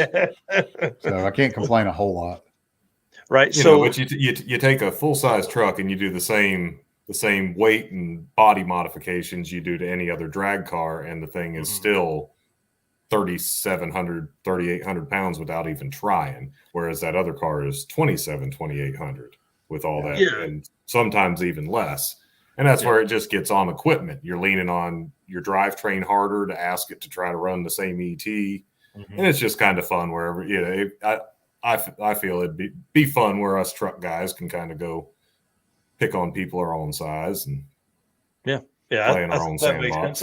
And, for the folks that are watching this or listening to this, let us know what you think about the truck class. I mean, obviously, I think there's a lot of ways around that, and Scott's put together a rule set that I think could make sense with a minimum weight. I think that is a genius idea on that side. Oh, yeah. And then, you could even revert to factory style suspension stuff, so you can't end up with like some back half pickup. That's where it'd be nice. Maybe keep a class that keeps it very factory-ish, just with a little more power, and then have a little more power adder full send race truck class. Yeah, that rule set I put together was more. I wanted it as simple as possible. Oh yeah. And the only thing complicated in there is that was written for basically Street-N-Yeet. When we were talking about it, and we were concerned about having scales at all these outlaw tracks, which most of them do, but that could kind of throw a wrench into things. The way I wrote the class, because it's all weight based, with a minimum weight. And also, with that, I didn't want somebody coming out there with a chassis S10, that once again weighs 1,600 pounds and just dominating the class. That's not what the truck class would be for. That's why I threw the minimum weight in there. Well, and I think I even like full size stuff because I'm a full size truck guy. I mean, I like that a lot more than I do like an S10. S10s have their place. They work great, all that kind of stuff. But I prefer a little more room, especially if I'm going to be doing a drag and drive. I want some more space. I want a bigger bed. I want all the extra amenities that come with that. Like if I needed to climb underneath the hood of that truck to keep warm while I'm waiting on parts to get to me, I can do that in those trucks compared to. I guarantee you don't put that minimum weight in there. Graham Hayes is going to show up with that orange S10 he's got, and we might as well all go home. That's exactly right. That's exactly right. Well, let's talk about some roadside repairs. You said you fixed the trunk or the tongue on the trailer. What are some other stuff that you guys have fixed on the roadside? And then we'll start wrapping this up. Well, the first Street-N-Yeet on day 0, I bent rods in my motor, and we put rods in it in the trailer at the track. And that was prior to this pass. So as you can see, we got it back running. Nice. I think we cranked it. We started at about 2 p.m, tearing it apart, and cranked it up at 3 a.m. on day 1. Yep, I remember watching. That you were posting photos of that quite a bit. Yeah, we tore the whole motor down in the truck in my enclosed trailer at the track on day 0. That's awesome. But it's, the first year at sick week, like I said, the truck was completely untested. And I think it was on day 2 at Gainesville or somewhere. I tried to put the trans brake on in second gear and smoked the high gear clutches in the transmission. So every day for the rest of 6 weeks, we changed the transmission fluid every day to just try to keep it going and get through. And the truck just got slower and slower every day because it was slipping so bad. But we made it through. And then at drag week, what ended up being a spark plug wire issue, a stupidity issue on my part, I ended up putting a whole set of injectors in and I took all the rocker arms off. I literally tore the motor down. It took us 9 hours on the final day because I kept stopping trying to fix a miss that ended up being a spark plug wire problem with branding plug wires. So if you buy a set of MSD plug wires, custom fit plug wires, you have to use the little rubber bushing that goes in the coil end, or it'll arc to the coil, and you'll think you got cracked plugs and dead fuel injectors, and you'll spend hours and hours trying to fix it when it's something that takes 30 seconds to put the little things on, which is what happened to us. It was a rough last day for us trying to get back to Darlington, and it was all just because of plug wires. We tore a lot of stuff apart. I say it all the time, but the problem is at the end of the week, your brain doesn't work right anymore. You're having a hard time. Everything is the end of the world. Oh man, this has to be something more than that. Well, and it creates an intermittent miss. The truck would and then it wouldn't do it for 10 miles, and then it would do it again. So you thought you had a burnt valve. I mean, there was just every scenario in my head that I could go through was what was happening. And plug wires was an insulator on a plug wire, a coil end, was the last thing I would think of. And come to find out, when we got back to Darlington, that's what it was. We figured it out. That's pretty wild. Bret, what about you, man? You've turned some wrenches on the road, I'm sure. Yeah, I don't really know the worst one. Been involved in some voluntary part swapping of grand levels, but let's see, we had Street-N-Yeet last year. Daniel Bauer's blowing the back out of his water pump out in the middle of the woods. The water pump off. We epoxied that back on by the side of the road. Yeah, pulled the water pump off and epoxied the rear cover, LS water pump, truck pump. Got that put back together. We thought he busted his rear end at the track and ended up being an AN fitting on the vent for his fuel tank. We tore that all apart, tore his rear end apart, and found out it was an AN fitting banging the frame. Yeah, I fought some issues on the way out to Rocky Mountain Race Week this year. I made it an hour out of Charleston and had heat soak issues all of a sudden out of nowhere in the rain. And, oh, nice. Yeah, so I had to fight that, and then wound up finding out that some of my tuning issues that had never shown their face before, even though I just drove the truck up to drag week prior weekend, showed up once it got about a 3-4 hour heat soak on it down the road in the form of a warped main body on my carburetor. Oh, so wow. So a trip to O'Reilly's for whichever Holly 750 they had sitting on their shelf is what went on my truck, and we drove the whole rest of the way out to Rocky Mountain, did the whole drive and back. There's also some distributor parts replaced in the midst of all that. Yeah, after Tennessee, we were smooth sailing, but it took us 10 hours to knock 2 hours off of our drive, starting our 5,000 mile journey. So, jeez, that's great. Luckily, all the rest of the hours were fine. Right. Well, you ran out of gas on the way to come and see us. I ran out of gas on the way to Darlington on the last day of drag week, because I thought the fuel gauge that I fixed, for some reason, it wasn't reading all the way full when I thought it should have. So I still thought it was inaccurate. And I thought I had filled the tank up and found out that there was a venting issue. So the tank was only 3/4 full and the gauge was accurate. So as it said, I was empty and I'm just tooling along down the back highway. You're like, it was actually empty.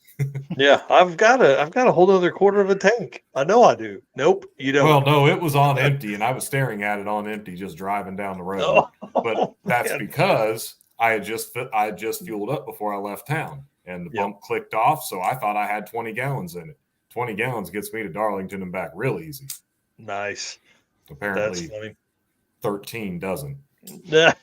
That's right. That's exactly right. Well, guys, I want to say thank you for coming on.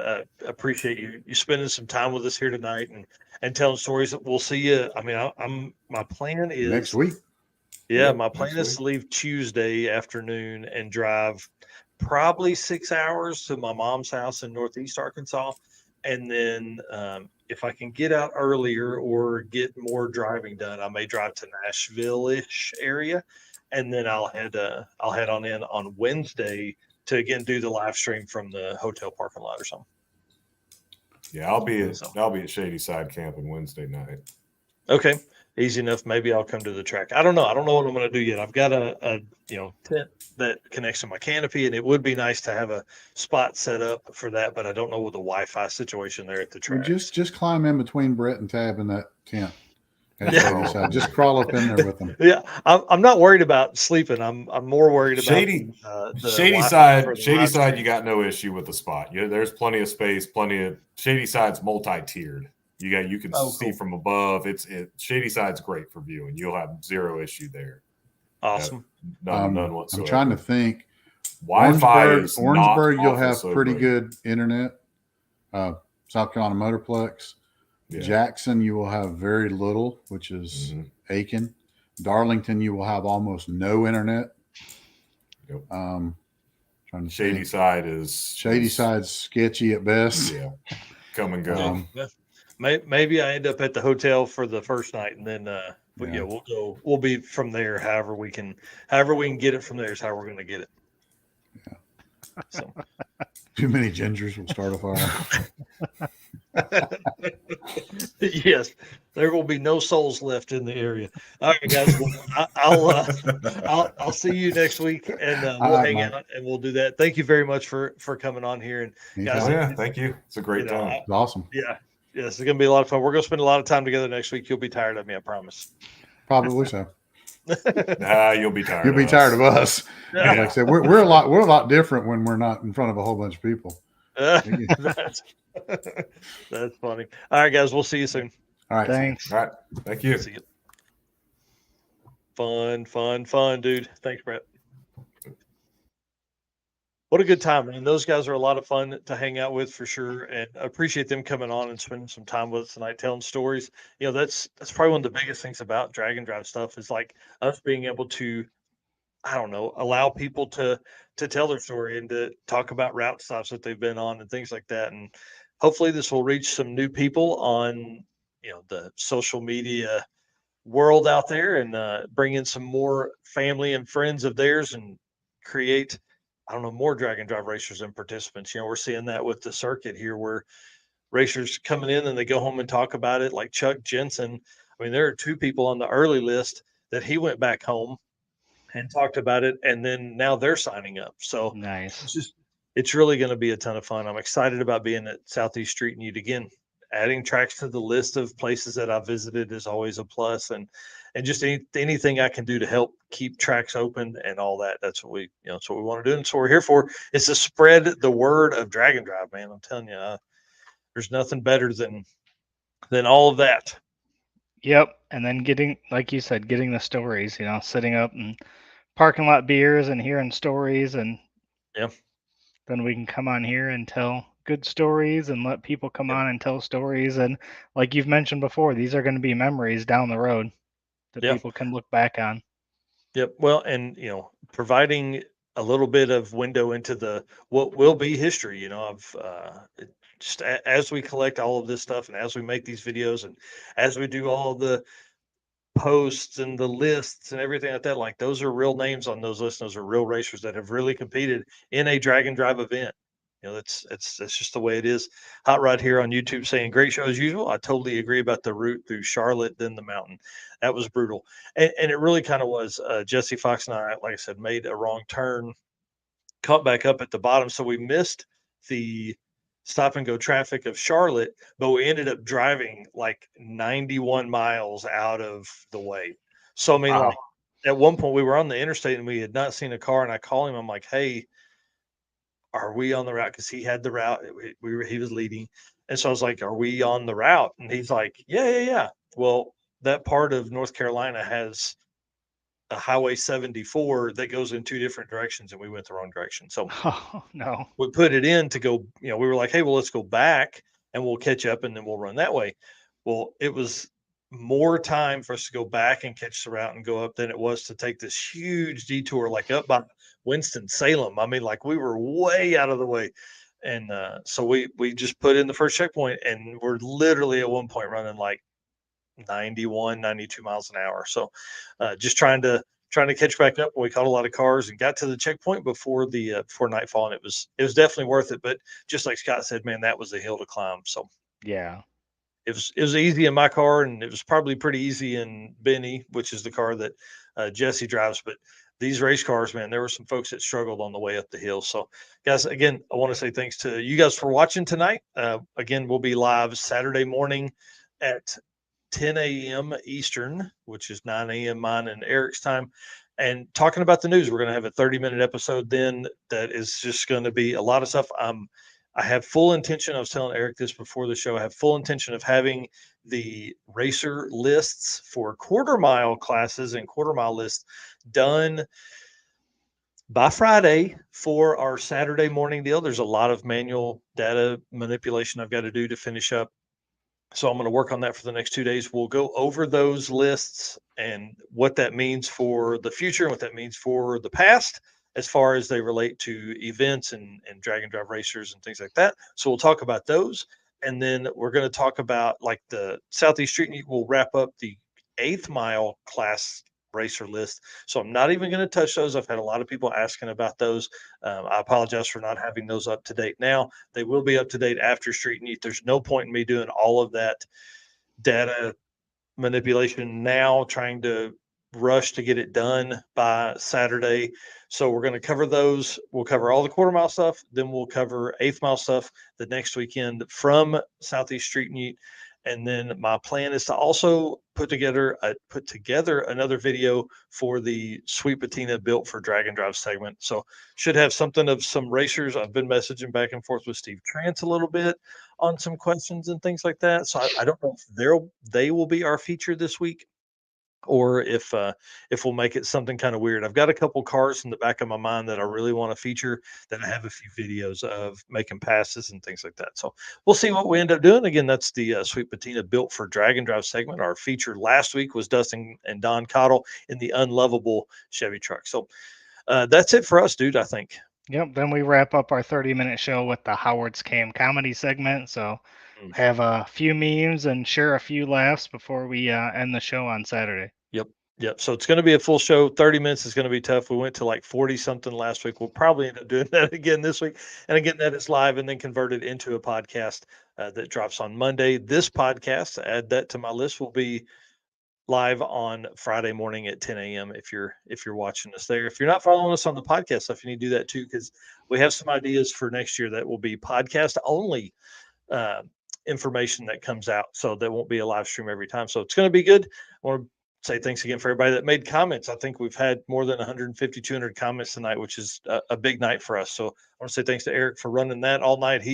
Every comment you've seen up here on the screen, he has clicked the button to turn it on and off. So thank you for that. And all right, guys, that's it. We're leaving. Tell them all right. Thanks to sponsors Sweet Patina, Molly, Summit, Racing Junk, and Howard's Cam. We will see you Saturday morning.